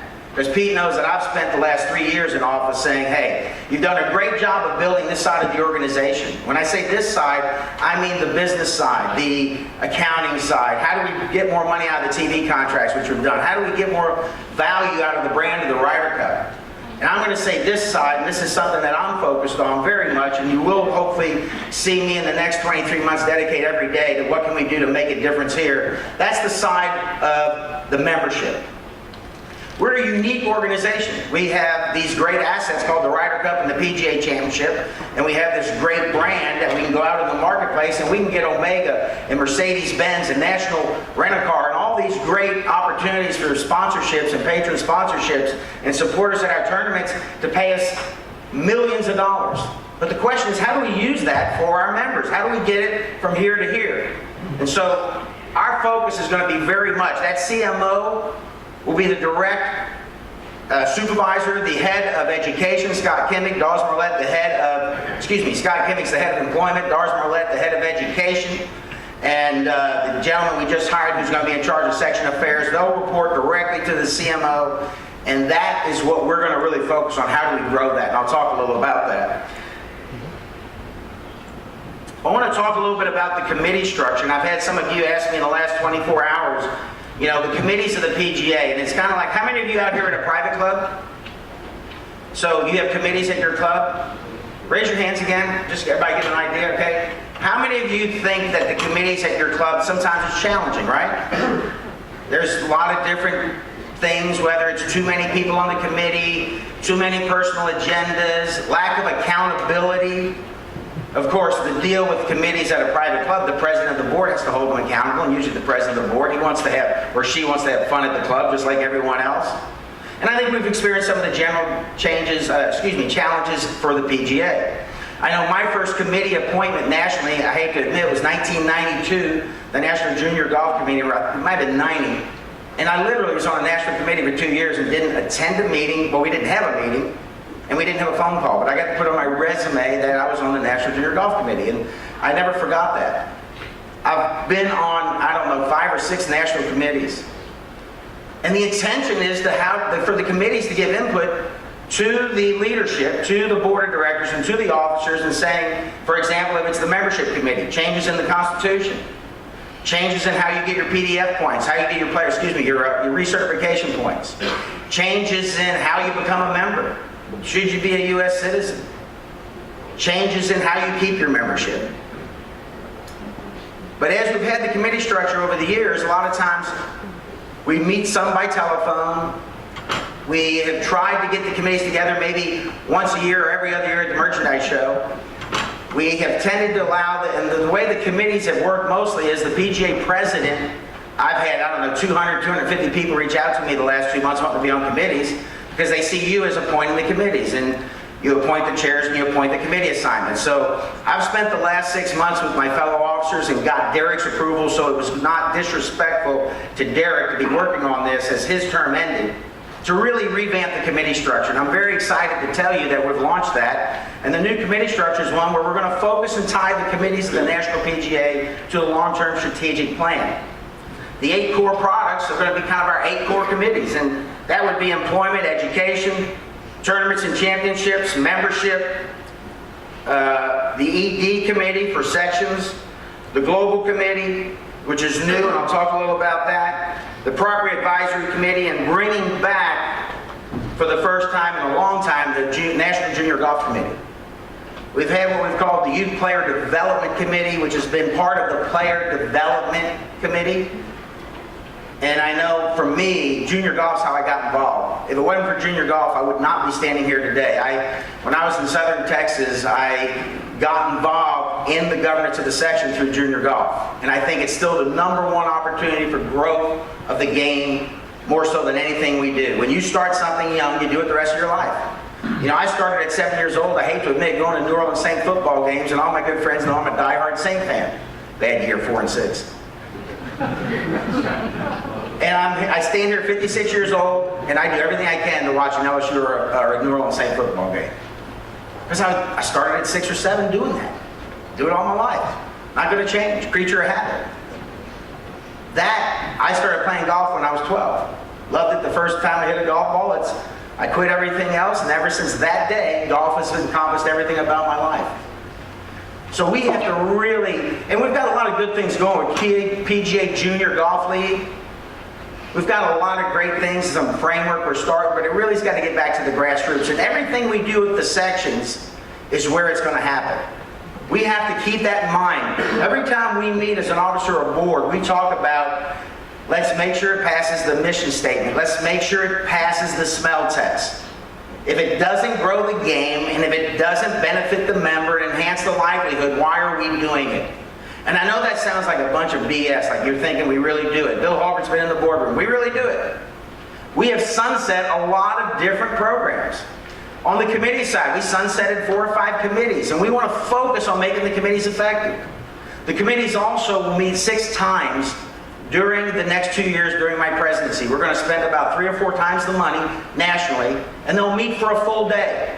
So I shared with the chairs, for example, Michael Breed is going to be our coaching and player development chair. So we've combined the player development and coaching and teaching committee because we feel like those two need to really be connected. And everything that we're doing as far as this new plan has been, again, my fellow officers, the board, have all said, hey, this is a good plan, let's go. And Michael, very passionate. I mean, he had his first call last week, called me up with a new idea for our teaching and coaching summit that I hope we can somehow make. It'll be very exciting. And of course, that would be for the summit in 19. Bill Holbert, your section past president, a dear friend of mine who helped me immensely get elected. He did a great job of chairing that committee the last 2 years, and the fruits of their labor will be the National Teaching and Coaching Summit in Orlando at the PGA show, and I'd encourage you to sign up to go to that because it'll be great. But to finish off the committees, we're going to have those 8 core committees meet 6 times at the same location for a full day. They're going to meet for 4 or 5 hours in the morning, and then in the afternoon, the committees can get together and can cross-pollinate. And the idea is, what comes out of those committee meetings, they'll have to work together. They'll have to communicate. It's kind of hard to have meetings by phone. You have a 1-hour meeting, staff gets a 30-minute update, and then you have 15 or 14 committee members all trying to speak for a minute and a half. And so hopefully this new structure, and the reason I share this is, we also have asked the committees to not have 15 and 18 people. I'm not using it as a chance to appoint my friends and appoint political appointees or appoint everyone from my section or the section I was a member of. I've empowered the chairs to pick their committee. I've got good friends of mine. I had one last night. You know, Greg Mason called me and says, Levy, I didn't get on the committee. I said, Greg, I told you what we're going to do. I'm not assigning the committees, the chairs are. My job is to hold them accountable. So I'm hoping that through this process, and Tom and I spoke about it, and Tom said, gee, Paul, you know, I really like seeing you make a commitment back to the committees. Because it's the grassroots. It's representative of you. It's representative of the members. It also is a way to make sure in our governance model, you don't have a board of directors or leadership just running down the road doing what they want. You're feeding information from the membership up to leadership, and hopefully through that process we'll be able to take our programs forward that we think are really what are going to serve our members well.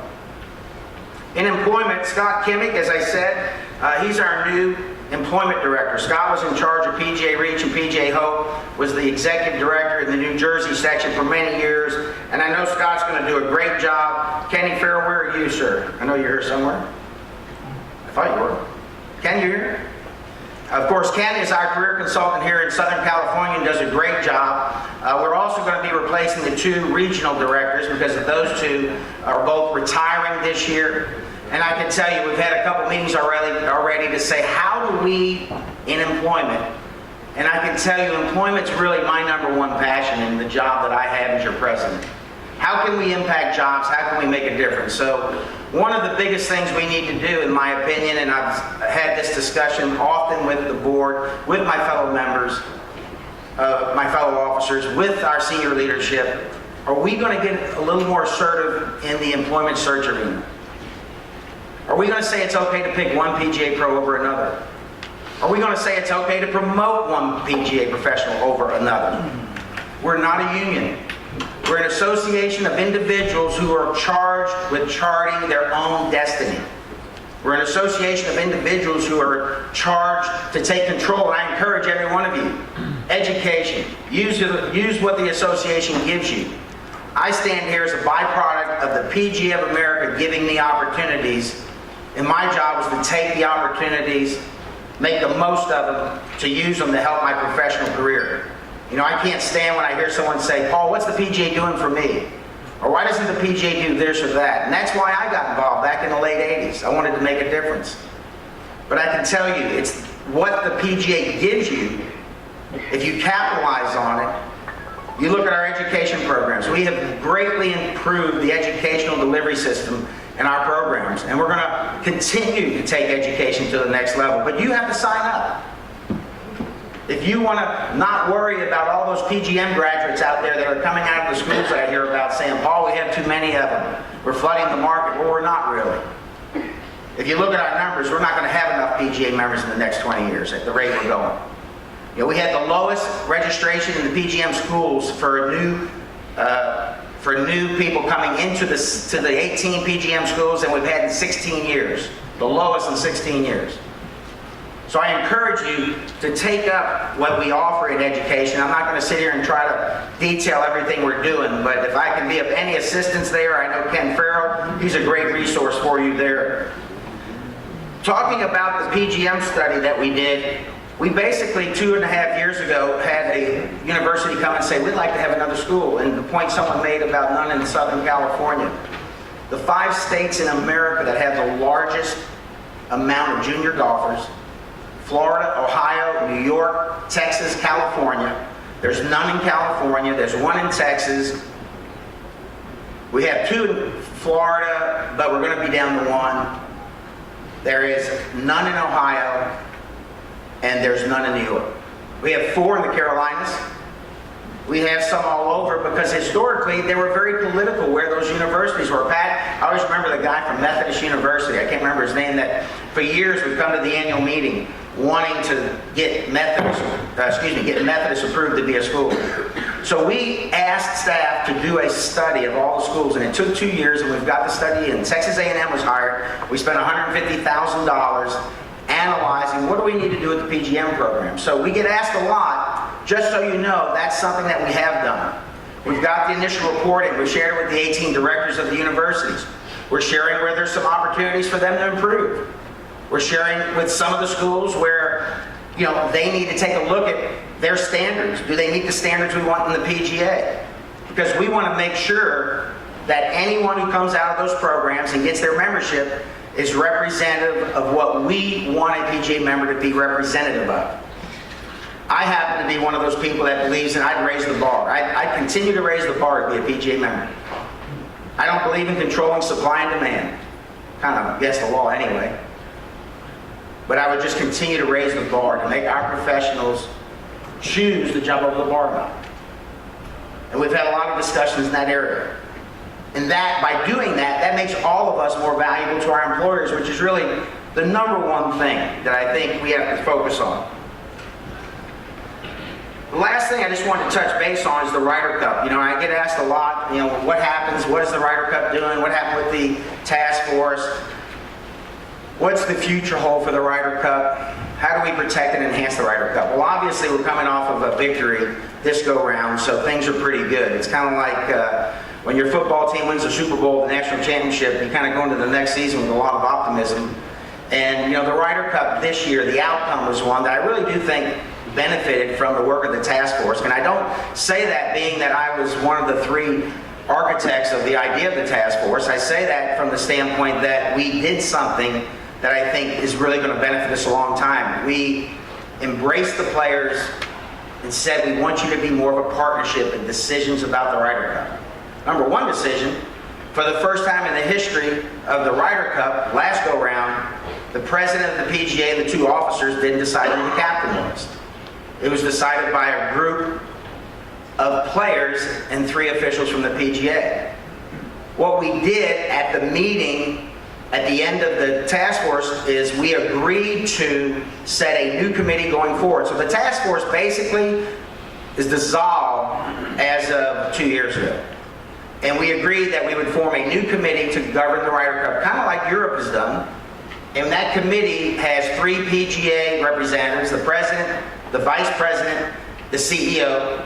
And that's a little different in that, not that the CEO probably didn't have a lot of input with past presidents, maybe Pat, Tom, yourself, but we wanted to officially in that group have the CEO there because we come and go. Every 2 years there's a new president, a new vice president, and hopefully Pete will be with us for some time and he will bring some continuity to those discussions. One of the big things we tried to do in the task force is how do we bring continuity? How do we not reinvent the wheel every 2 years? How do we not have a different process for vice captains? How do we not have a different process for the points? How do we not have a different process for what the PGA expects from the players at the Ryder Cup? And so going forward, those 3 will meet with 3 players, of which the outgoing captain, this time Davis Love, and what we call 2 senior players with Ryder Cup experience who are maybe transitioning from that time of being great Ryder Cup players to becoming vice captains and eventually captains. And this go around, that's Phil and Tiger. So we will meet soon and probably announce the new captain sometime early next year. But we'll also discuss a lot of things. For one, the last pick for the Ryder Cup, as you know, this year, we had that last pick that was done Sunday of Ryder Cup week. It was kind of decided, Davis and some of the players said that was tough. Stressful, trying to get your family together. I spoke to Ryan Moore a couple times. He went from that Sunday to Monday being in the team room in Minnesota, and maybe that was just cutting it too close. Of course, that was the Billy Horschel rule from 2 years before, where everyone felt, oh gosh, if we had one pick at the last week, It just goes to show you, you can always outthink yourself, you know? Man, if we had one pick from the last week, Billy Horschel would have made the Ryder Cup team, and he had been playing great, and that would have been the way to go. So we're going to talk about all those things, but I can tell you this. Your leadership knows one thing, that the Ryder Cup is the #1 financial producing asset the PGA of America has. Now make no mistake, the #1 asset the PGA of America has is all of you. People outweigh any tangible, natural resource, money, building asset there is in the world. But the Ryder Cup and the PGA Championship are really the goose that lay the golden egg for the PGA of America. They drive our TV revenue. They drive a large bit of the revenue we do to produce programs. Remember, because our dues is really 2%. So as we go forward this year, there might be a few tweaks.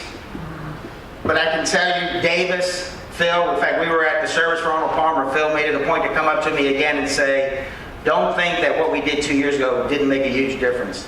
And we saw it on Sunday, the day that actually was the day that Arnold Palmer passed. We were at the volunteer event for the week of the Ryder Cup. You could feel it in the team room. You could feel it from the players. They felt charged. They felt ownership. They were together. The vice captains have been talking for a year. They were ready to play well that week. I mean, we all were saying, we could just feel it. I mean, I talking to you, I can feel the goosebumps here. It was a different experience. But they felt like we really gave them ownership. They thanked us over and over. So hopefully that relationship is something we'll continue to foster and something that future leaders will continue to embrace, because that is a very important relationship. Is there any questions on anything out there? Any? Yes, sir. I have one, unless it's changed since I understood what happened. You just said that the Ryder Cup, other than us, is a valuable asset we have in monetary benefits. And it would seem to me that the people that are sponsoring that should be somebody that represents the PGA, not only as a possible member of the PGA, but a person who hires PGA. If it's still what it was last year, Dick's Sporting Goods still does that. Is that correct?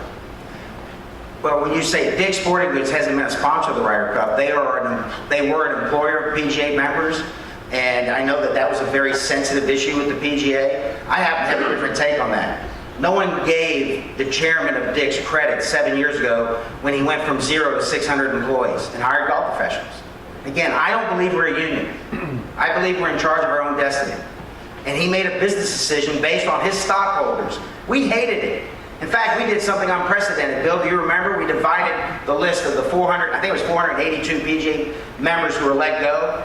And we had the chiefs, we had Darrell, Pete, the 3 officers, and the board of directors call every professional that got let go. We cared deeply. But my own opinion is they made a business decision. And they are someone that it was unfortunate they did that. And it was unfortunate PGA members lost their jobs. And a lot of those jobs were great second career jobs. There were a lot of jobs in the $45,000, $50,000 range with full benefits and full health care, and we got it. We know that those were a great job for a lot of people winding down their career or people looking to make a second career. But as for the Ryder Cup, I don't think they have been, now they've been a TV sponsor, but we the PGA have no contract with Dick's. Now, with NBC and Comcast and the Golf Channel contract with anyone, we don't control saying don't do a multi-million-dollar TV deal with Dick's. And we have to be careful of that. We have to be very sensitive to that. Now, that doesn't mean if we feel there's someone they're running spots on that's a problem and doesn't represent things. For example, with Dick's, we talked about the timing. When the Dick's deal happened, we were coming up on the PGA Championship, and we spoke to Mike McCarley of the Golf Channel and talked about the timing of the ads. But as for sponsorships and our sponsors, the asset the PGA owns is the Ryder Cup. We use that asset to contract with sponsorships to bring in millions of dollars for the benefit of our association. So I don't know if that answers your question. It does, indirectly, but it does. And you may be aware of more of the fact that it's not the PGA and the Ryder Cup allowing them to do it, but it's NBC and Comcast. They're basically running ads on television. different ways. Any other questions? Yes, sir. Paul, what advice would you give to the 40 apprentices we have in the room today? Great question. I'd say 3 things. One, where you work, ask as many questions as you can. Don't be bashful. I know one thing, when I was a young apprentice, I was a pain in the tush to everyone I worked for. I asked every question I could, tried to find out everything I could, get as much experience as I can. And I think that's number one. Number two, get as much work experience as you can. Don't be bashful to change jobs to get a different type of work experience. When I was 25 years old, April of 1986, I got my PGA membership. I graduated from LSU, had my marketing degree. My dad thought I was nuts. I gave up jobs probably coming out of school, going into the insurance business, which is what he did, making 5 times what I made becoming an apprentice. But I loved golf, so I stayed on that. But I always thought my dream job would be if I could be the head golf professional at New Orleans Country Club, where I grew up in New Orleans. I never dreamed it would lead me to be a developer. I've built 15 facilities. I've hired well over 100 PGA professionals and apprentices in my career. I never dreamed where my life would take me the last 25 years. So, get different experience. Consider working at a resort, at a public golf course, at a member-owned country club, working for a management company. And last, I would encourage you to really get a feel for what you want to do. We live in a world of specialty. So I'm telling you 2 different things that might seem like they oppose each other, but they don't. When you're a young apprentice, get the experience of being at different facilities. But through that time, really hone in on what you want to do. And my dad told me something that I think is the best advice I ever got by any human being in my life. He said, son, be the best at what you do. Keep your integrity intact. Love what you do and don't worry about the money, it'll come. And I will say this, I do think the 2 biggest opportunities in our industry today are in teaching and general management. And general management is something that we're going to really focus on these next 2 years. I believe in it. You know, I looked in our boardroom yesterday. Your incoming president, Todd Kiefer, general manager at Wilshire Country Club. I look at, you've got Rob Shelton coming in as secretary as a general manager, Rob Oosterhouse. In fact, Todd and Rob Oosterhouse are 2 of what I can find, and I've been trying to find this out, of only 19 PGA and CMAA certified club manager professionals in the country. That's 2 of them right here, who are both on your board of directors. And when I say I'm passionate about GMs in taking the role at clubs and in the industry, some people say, well, you want every golf pro to be a GM? No, I don't. But I want every club to have a GM who's a PGA professional, because when that club has a GM that's a PGA professional, I guarantee you the director of golf, the head pro, the 3 assistants, the teaching professional, the outside attendants in college that want to become PGA apprentices, all do better. All boats rise. And I have been on this subject passionate for 10 years. We have 1,200 PGA GMs in the country. Right now, if you go to the Copeland and Keebler website, anybody ever heard of Dick Copeland and Keebler? #1 headhunter in the country for the club industry. They have 20 jobs right now for general manager on their website. Many of them are significant. When I say significant, 300,000-400,000 and up. Many good GM jobs. Cherry Hills Country Club, Desert Mountain. Trying to remember Jonathan's Landing in Florida. I mean, right now, if you go on the website today, and they all ask for a CCM certified CMA club manager. None of them ask for a PGA GM certified. And of course, that company, Copeland Keebler, is owned by people who are CMA members. So we have some work to do there. Our employment consultants know I'm passionate on this one. We've discussed it. We're going to come up with a plan for our committee. And actually, our committee chair, I chose purposely for this, is a guy named Michael Lemus. Anybody here know Michael, who he was? Michael was past president of the CMAA, but a 25-year member of the PGA. And he was the COO at Congressional Country Club for 20 years. So I think Mike was a great person to carry that forward. So hopefully that advice means something to you. I wish all the apprentices good luck, and if I can help anyone, please let me know. Yes, sir. Just out of curiosity, what's the PGA of America's relationship with Donald Trump now? You know, that's a great question. We've gotten asked a lot through the process, and our party line has been, we don't want to be a political association. We don't want to get into the politics of our country. We don't want to get into saying whether we believe he's yes or no or all of those things. But I can tell you this, when we signed the contract with the Trump organization, to have the PGA Championship in 2022 at Bedminster, in 2017 the Senior Championship at Trump, D.C., we didn't know Donald Trump was going to run for president, the president of the United States. Now we also have learned from that saying, as we do future, one of the new caveats, the next contract we sign, we're going to put a sentence in the contract, it doesn't say in case the owner of the company becomes president or runs for president, but we're going to, John, if we do a deal with JC Resorts, are you going to run for president after? What's that? I'd vote for John. How about you guys? So we're gonna have a caveat in there to address that deal because we didn't think of that. But as for what do we say, where do we think about Donald Trump? Where do we stand? We have a great relationship with the Trump organization. Eric's taken over the club properties. Ivanka is going to be greatly involved. He has to, by law, he has to not have anything to do with running his company. I mean, you read the paper, you read the internet, everything, everybody knows that. So our relationships with an organization, our choice of those facilities where they're great golf courses in great markets that we think we can do a wonderful job of selling hospitality and giving a world-class experience for our championship.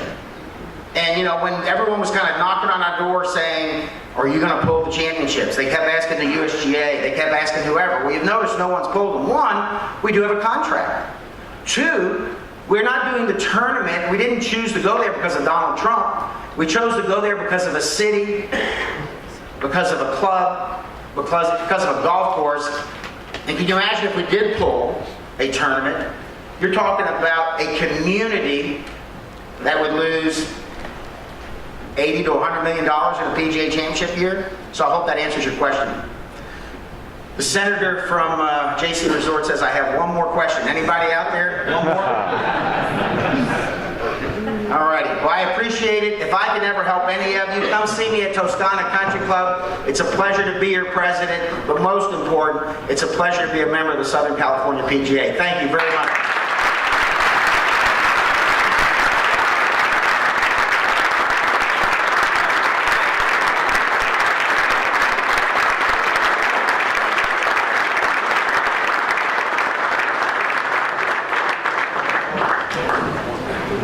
Thank you so much, Paul. Now I'd like to bring up Mr. Tom Addis for a staff report. Tom?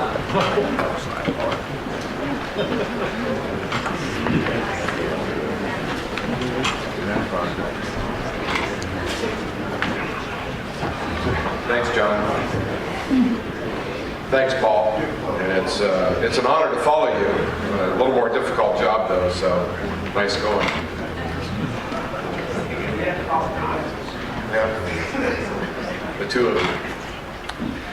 It's my pleasure this morning, first of all, to be here with you and to wish you all a happy holiday. I think as we head into the holiday season, there's a great amount of optimism and looking forward to a great future, and we certainly look forward to that in the section. And each year I have the opportunity to introduce our staff, and this morning I'm going to do the same. I would like to say, though, if you notice the staff, they're all in the back. And if you notice their ties, they all have the wrong tie on. So I would like to point that out. And it is a personal problem, that's for sure. And that personal problem will be taken care of in a while. Paul, I'd also like to say that if Northern California would like to move their meeting, they're certainly welcome to do that. So you can relay that to Scott and Chris and everyone up there. So thank you to I'd like to say thank you to, first of all, Paul Levy for being here this morning. Paul is, as you saw and experienced for a few minutes there, is really dedicated to what we do and our PGA golf professional and the business and the game and what we do. So congratulations, Paul, and we really appreciate you being here and taking that time. Paul's one of the more dedicated, most dedicated PGA golf professionals I've ever been around, and one of the most emotional. You didn't get to really experience his emotions as he can tend I hope one of these days you have that opportunity to be in the audience or be sitting with Paul, where he really gets emotional and you can tell how much Paul cares because of that. And so thank you for that, and thank you from all of us from the bottom of our heart. Our partners, thank you for your support of this meeting and throughout the year. We have a great group of partners that we work with almost every day, as a matter of fact.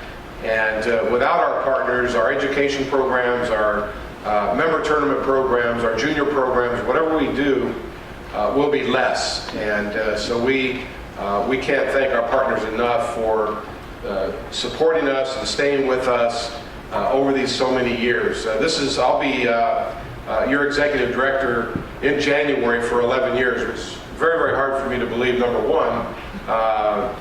Number two, that I've been given that opportunity for that long. And I really do thank you. I thank John and Todd and Tony and excuse me, everyone for giving me that opportunity. Our board of directors is sincerely in your best interest, works in your best interest.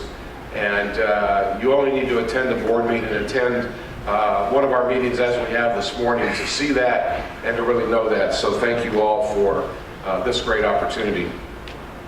I would at this time like to introduce our great staff. As mentioned earlier, we have 21 people working for you, working diligently for you, and that's what we do every single day. I keep saying this is the best thing I've ever done, and I believe our staff feels the same way. To be able to come here this morning, we just don't line up out there and put you through the gauntlet because they're told to. They do that. They love doing that, and they appreciate the opportunity to do that. So every time you have an opportunity to say hello to our staff, that would be very nice because they love doing the same to you. So I'm going to read off some names, and this will give you an opportunity to meet them at least from across the room, and a little bit about what they do.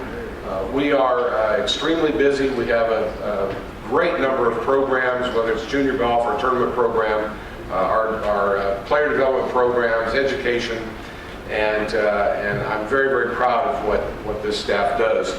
First of all, I think he's around here somewhere, our Chief Operating Officer and PGA golf professional, former president of the section. Jeff handles and is responsible on a day-to-day basis for the operation of the Southern Cal PGA, as well as our financial programs. And Jeff's standing over there in the corner. Jeff, thanks.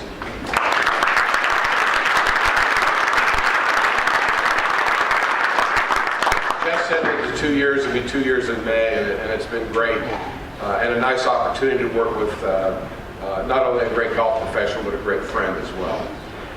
Max Despain. Max is in the back. He was out on the golf course, I guess, but he traipsed his way in here, and we appreciate Max. You all know Max Despain, our tournament director. Max has the challenge, if you will, and the great opportunity to do some 175 to 200 tournament days a year. Now, granted, some of those are in the chapter, but with the events, the member programs that we run, and many of you and many of you today will participate in those programs, know how well Max does and the care that he and Stephen and Marshall have for you on an everyday basis. And it's a strong schedule, not only including our member events, but we have the California State Open, the Women's California State Open, the Southern California Open, among many, many more. And Max leads that every single day, and Max Despain back in the back.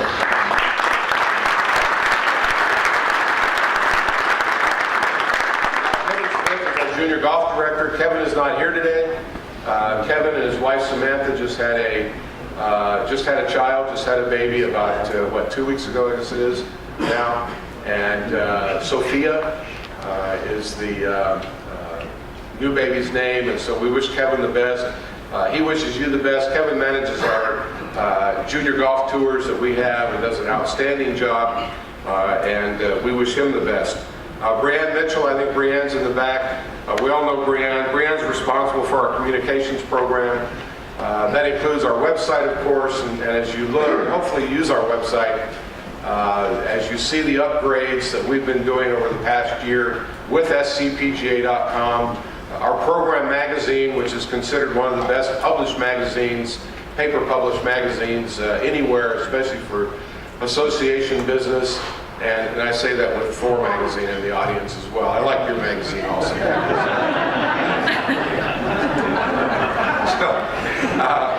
But Brianne and the presentation today that you've seen here with the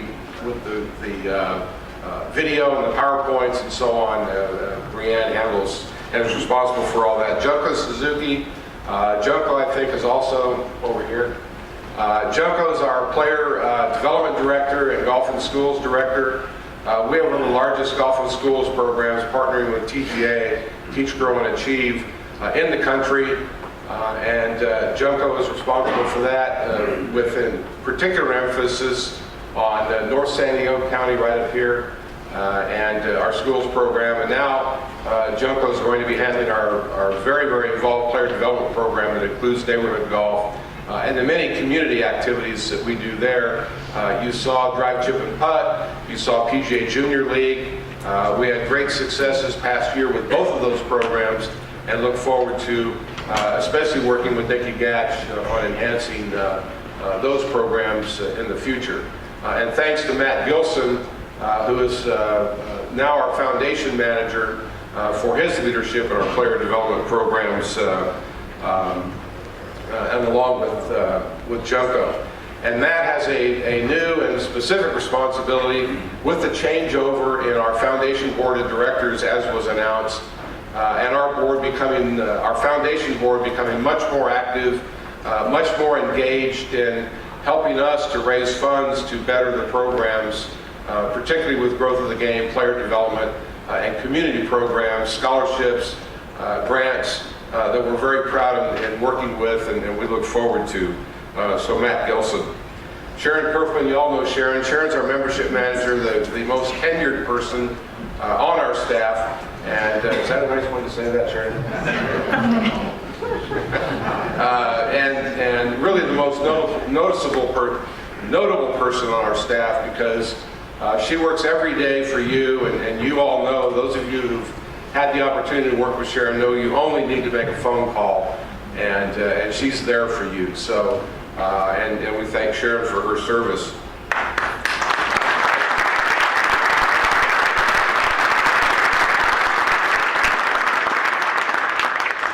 Relations Manager Nicole Quick, that's, as I mentioned earlier, an extremely important piece of what we do is our relationships with those organizations, those groups, those businesses, those corporations that support us and our program. So, and Nicole, thank you very much for what you do. We appreciate that.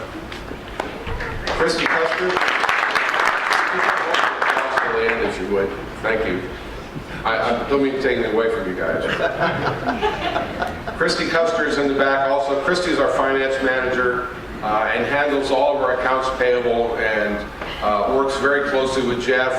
And over the past 2 years, actually the past 4 years, has worked very closely with Todd and John.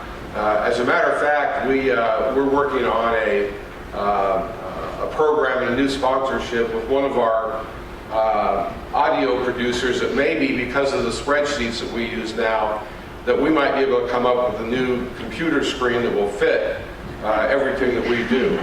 We're up to about 12 columns on our financial statements, and thanks to John and Todd. So we're looking for a new partner in that regard if anybody knows anybody. Christy, thank you. Eddie Rodarte, Eddie's in the back, PGA golf professional. Eddie works as one of our junior managers, but more specifically with our junior development program and working with our junior development tour that includes our junior development clinics that we started this past year that are free clinics for young people that transition and bounce kids into our junior development tour. Excuse me a second. Never thought I'd use this, but yeah. That reminds me, don't forget these. Okay? Yeah, these are yours to take home. I noticed the table over here that somebody actually used it for tea. So, nice going.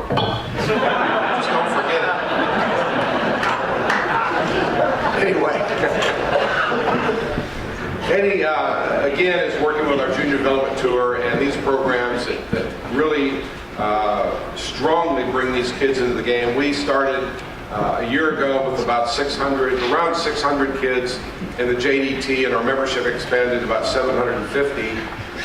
We've expanded our events, so that's a very integral part of what we do to develop players and bring more kids and more players into the game. So Eddie's responsible for that. I think Travis is still here. Travis Cutler is on some crutches. He just stood up. So Travis, along with Jake Ellison, I think Jake's in the back as well. Travis and Jake manage our Toyota Tour Cup program. Those of you who don't know, the Toyota Tour Cup is a high-level competition. We do 23 events a year, minimum 36 holes for the best players in Southern California and really the country. Last night at our dinner, we had Aliyah Abdogani and Norman Jong with us last night, who were members of our junior tour, who were also members of the Junior Ryder Cup team, and they're definitely a real product of our Southern California junior tour. And Norman is the current PGA of America junior champion, as well as he had the great honor of carrying in the Ryder Cup during the opening ceremonies, and that's a pretty special thing to have that opportunity to do. So those are kids from our program, and we're so very proud of those young people. Aaron Wise, the current NCAA champion, is from our program, and so thanks to the staff for making sure that happens. Thank you.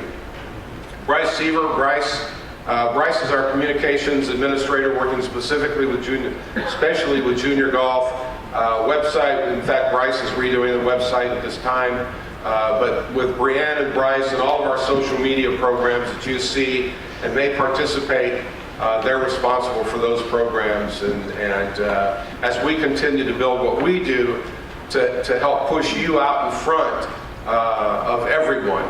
And that's our goal with Facebook, that's our goal with whatever social media platform that we use, and that's our emphasis is you. The Teachers Huddle was brought up as one of those pieces that we use, and we encourage everybody, all of you, to use the Teachers Huddle on Facebook and become engaged. It's almost a chat room, but it's been a very successful program that we do. I don't know, are Marshall and Steve in the room? I believe they're out. Excuse me, they're out on the golf course. Marshall and Steve are tournament administrators. Marshall Gerlach is specifically involved with our AAA program, a very, very successful program that we have for our apprentices and assistants in Southern California. And Stephen, son of a PGA member, especially works for our senior program and our PATs and does a great job in that regard. And they are out on the golf course, preparing the golf course for today. And as you know, we have two golf courses going, Rancho Bernardo Inn and Country Club of Rancho Bernardo today. So the challenge is doubled for them. Ariana Gomez in the back. Ariana is our meeting and events manager. Ariana also works with the board of directors and past presidents, and has done a great job with this program this week. We had a board meeting yesterday, our president's dinner last night, and of course the meeting today. So thank you all for that. Thanks, Ariana. Taylor Vermillion. Taylor's back there getting her picture taken. There she is. Taylor's our human resources manager, does all of our payroll and works with the staff, is responsible for everything we do in regards to human resources. She's also, if you need, she's a notary. So if you're buying a new business or buying a house, I don't think we're supposed to say this out loud, but that's another service that we can provide you at no charge. So, the Southern California PGA, we're a broad-based organization, and we provide any service that you would like to participate with. So, Taylor's our notary, free of charge. She has an advisor, the sign, and the whole deal, so she's great. Our Golf and Schools Territory Manager, Anthony Leone, in the back, a new father himself, is responsible for South and North Orange County with our Golf and Schools program. Anthony's a very, very engaged and active professional and does a great job. Anthony, thanks. Amberlynn Dorsey. Amberlynn, where are you, Amberlynn? There she is. Amberlynn's our administrative assistant, junior golf, and for the section. Most of you, if you call in, Amberlynn will be the person that you first encounter. Amberlynn is also our librarian. And those of you who've been to the office, we do have a very nice library. We're finally getting that room organized and where we can go in and actually find a piece of literature or a reference book that we might need. So Amberlynn's been doing that. And along with, you might look her up, she is a movie star. She's been in 3 movies and numerous television programs. And we don't have to pay her because she lives off the royalties. So we're in good stead there. But in all seriousness, thank you, Amberlynn, for taking that little bit of a joke.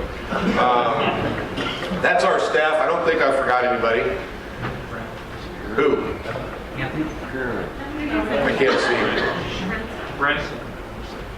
Brent Johnson. Oh, Brent Johnson, is he here? No. Okay, but I won't forget him. Brent Johnston, who is one of our junior golf managers, happens to be in Japan. He went over to Japan for family matters and is supposed to be back today or tomorrow, so otherwise Brent would have been here. And I would also like to thank Shay Bleshenden. I don't know if he's still here or not, but Shay helped us last night with all of the photography with our president's dinner, and we appreciate what Shay did last night. Before I hang it up here, I would just like to say, John, thanks to you and your staff here at Rancho Bernardo. And this has really been a pleasure being here, again, for the board meeting and for last night's dinner, and of course, honoring you. And the staff has just been just magnificent, and we really, really appreciate that. One more thing, directly following this meeting is our education program with Nikki Gatch and Ken Farrell, and those of you who have signed up, there'll be a few minute intermission, but it'll be immediately following this meeting, the adjournment of this meeting. So don't forget that in this room. And then before I do sit down, I would just like to thank President McNair. It's been 5 great years. We had to jump in office there, I believe. But it's been said over and over again, and we say it every single day, that there's the dedication, the interest, and the motivation that Mr. McNair has to do the best thing for you and all of us. I've never seen anything like it. And I've never seen like his passion and his John's pursuing what is best, and that's every single day. And it's an honor to stand here and have had the opportunity to on many occasions, whatever time of the day, talk with John on the telephone or in a meeting or whatever it is. And every conversation that we have pertains to you, engaging you as PGA golf professionals, PGA members, and making sure everything is the best for you. And as we look forward to working with Todd the next 2 years and the succession from there, from John through is outstanding. And if I were you sitting here today, I would look for the same and be proud of what we in Southern California have in our leadership and led by Mr. McNair, and we appreciate everything you've done. So thank you very much.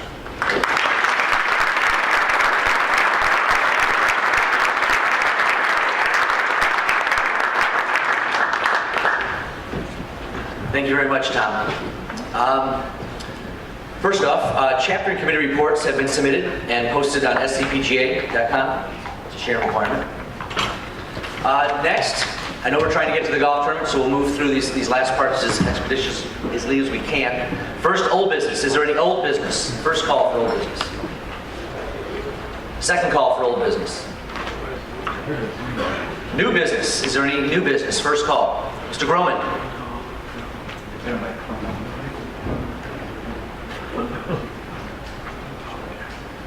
Test.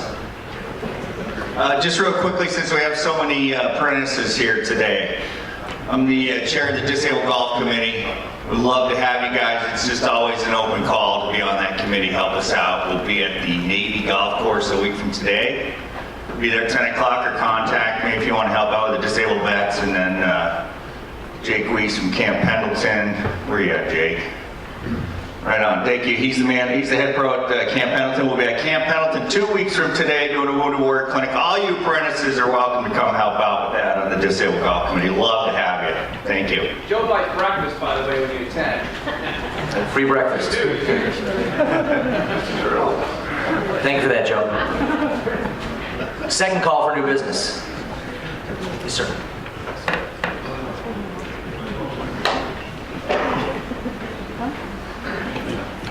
Good morning. I'm John Klein. I'm the men's and women's golf coach at Cuyamaca College. It's a 2-year junior college. And I'd like to make a plea to all of you teachers.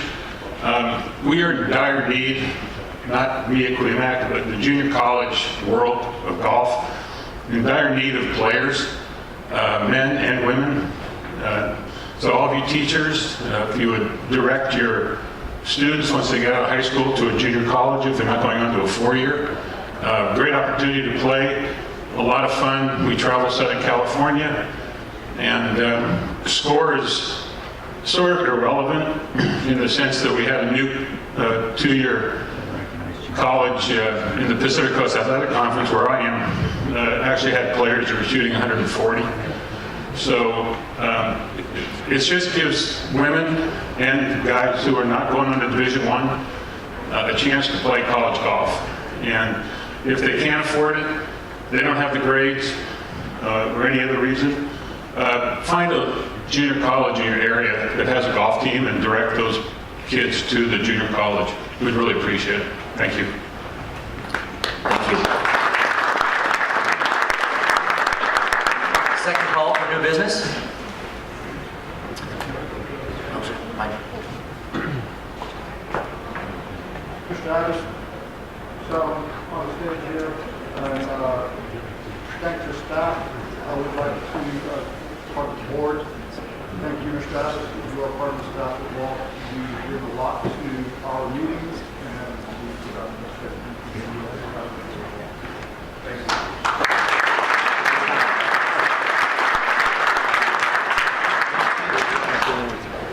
Okay, now Tom's mentioned it. Make sure you grab the cups. Those are here. I wanted to repeat that again. Without this in it, though. Okay, next thing. Second half of trivia contest. Mr. Bill Gorey, if you'd please come up. So we have some engagement here. So to go through the rules of engagement real quick. Once again, do not shout out the answer. Just raise your hand. The first and second people that raise their hand, Bill will track it. And we're going to give it 1 and 2 shots for the question. If not, we'll go on to the next question after that. So, you have the show? Short.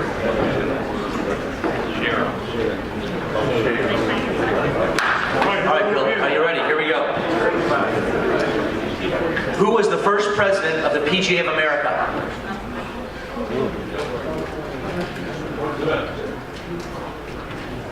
Incorrect. Incorrect. Second question. It's actually Robert White. First president of the PGA of America. Okay, next question is, the PGA of America just celebrated its centennial anniversary. How many signed the original charter? Right here. 23. How many? Stand up, I can't hear. 23. Incorrect. 35. Okay. Next question. Who was the youngest Ryder Cup captain at 34 years and 1 month? I'm going to give a hint. He had a nickname. I don't see any hands going up. Tom Wilson. That is correct, Mr. Wilson.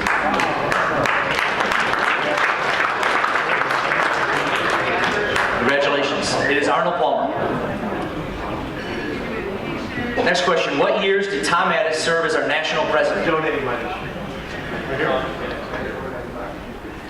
No. Close. Over the corner. That is correct. $100 to that. What lady professional was sponsored by Nike in 2005?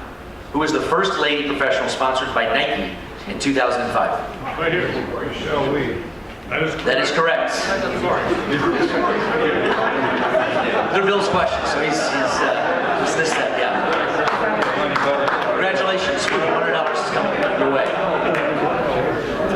Okay. My glass is here. What's that? I was the first one here. He had his hand up first, right here. That's okay. I'll donate it to whoever wants. Thank you, Chris. On the golf course, we've donated to you for a lot of years, though, too. All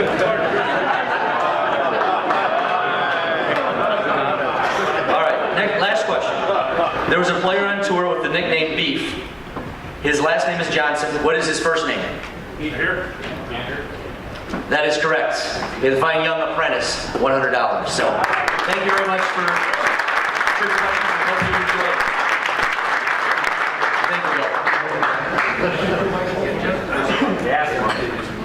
I'd just like to say, as the president of the San Diego chapter, that John has reached out to myself and I know the other chapters, and he's always there to hear the crazy ideas that sometimes we all have.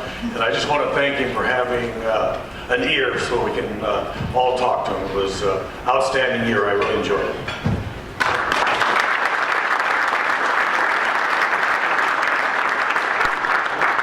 Thank you very much, Bill. Thank you. Now I'd like to bring up past President Patrick Casey for the announcements and induction of the new officers and directors. Patrick.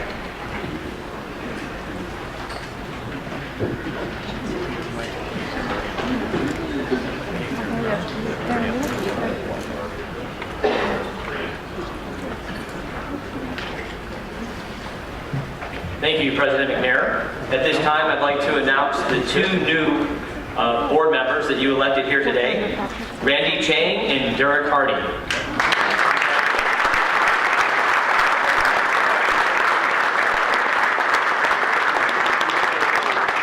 Also at this time, to go on with the swearing in of the office, I'd ask the officers, the independent directors, and the newly elected board members to come up for swearing in at this time.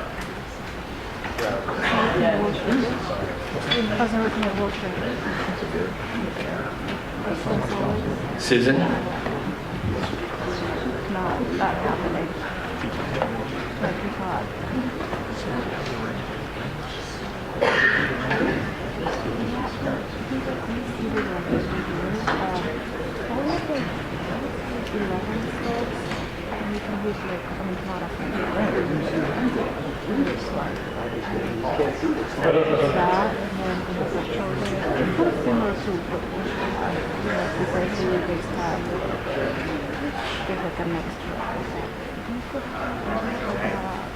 Officer member? Yes.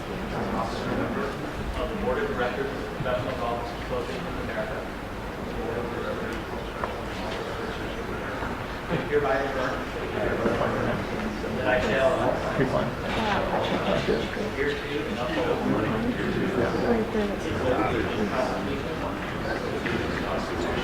bylaws and regulations.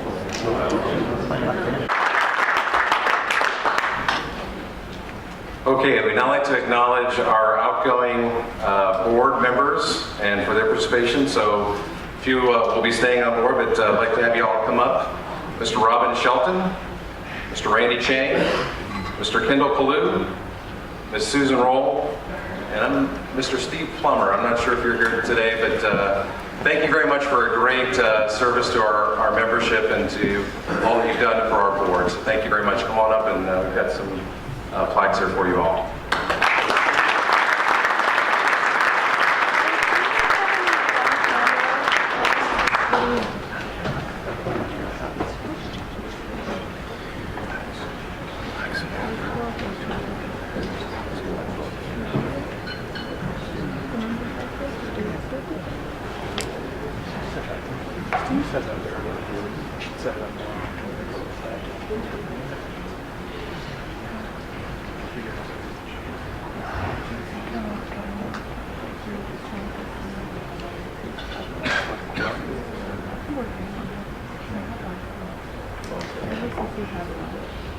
Good.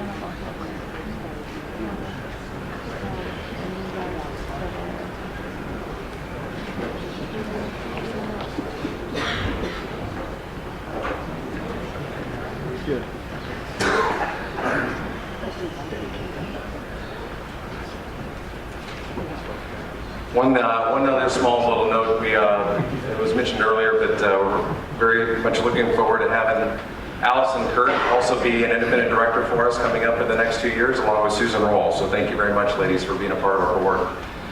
Now at this time, we'll have Max come up and give a little direction for today's golf competition. Max.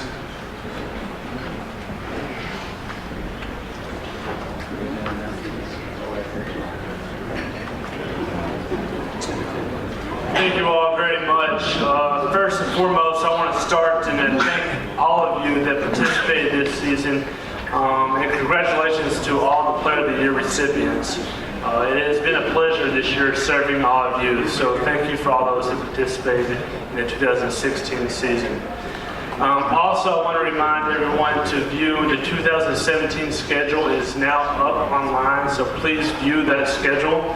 We'd love to have you all out at events, so I encourage you to review that schedule and hope to see you out in 2017. Now, ultimately, I'd like to go over today's Pinehurst Championship that will be hosted here at Rancho Bernardo Inn. On your golf carts, once you depart here today, on your golf carts you will find your scorecard, as well as your hole locations, your notice to competitors, as well as your lunch menu. First and foremost, let's start with the important thing, the lunch menu. For lunch, all players will, on your scorecard, we have stapled for you and your partner a ticket for you to redeem your lunch. So on your scorecard, please use that ticket to go redeem your lunch, and it'll be at the snack shop. On your golf cart, you will see the menu of the options that you can choose to pick for lunch. So please do that as in a timely manner as possible. We are crunched, with daylight today. As far as the notice to competitors today, everything is very straightforward out there today. We'll have a couple of rules officials out there to assist you. In addition, the men's will be playing from the black tees, the women's will be playing from the gold tees today. As alluded to, this is a Pinehurst Championship. Each partner will be playing, both partners will tee off on the teeing ground, and then they will be playing their partner's ball from there, and then from that, they will pick the best ball and then alternate shot until the ball is holed. Big thanks to Garmin Travel today. They will be on hole number 11, offering closest to the hole. So that will be very fun for you to have the opportunity to win a trip to Ireland. So thanks to Garmin Travel today for being on hole 11. And also big thanks to all the other supporting sponsors today, and Club Card and all the other kind contributors throughout the year. Today's purse is anticipated to be over $13,000. So thanks for all those contributions and supports from our partners. Finally, as soon as we finish up here, the shotgun start will begin promptly at 12 o'clock. We are crunched with time, as I said.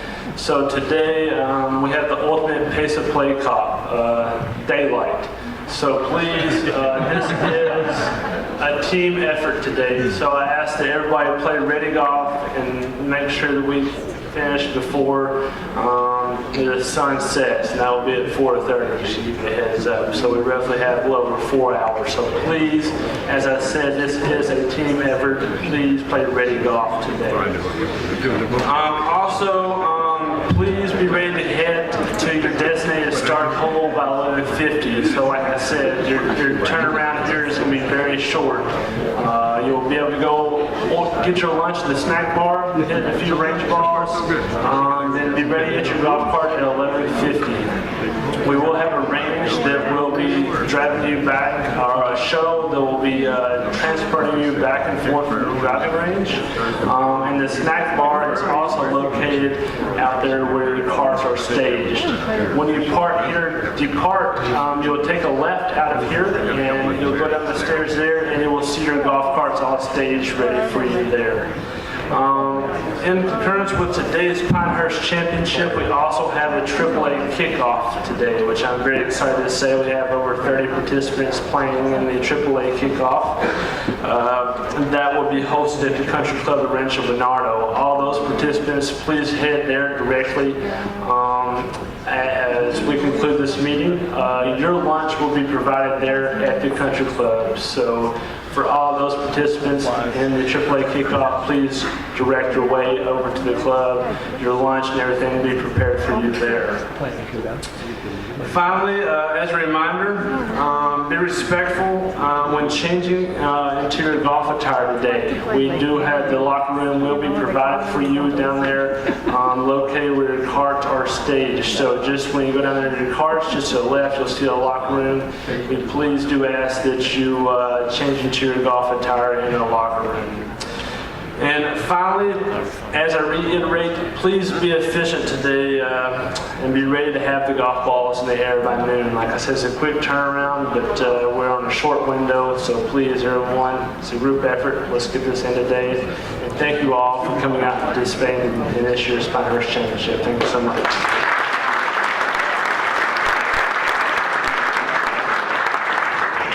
Okay, well, thank you very much for coming, especially all of our allied associates. See you in the course. Especially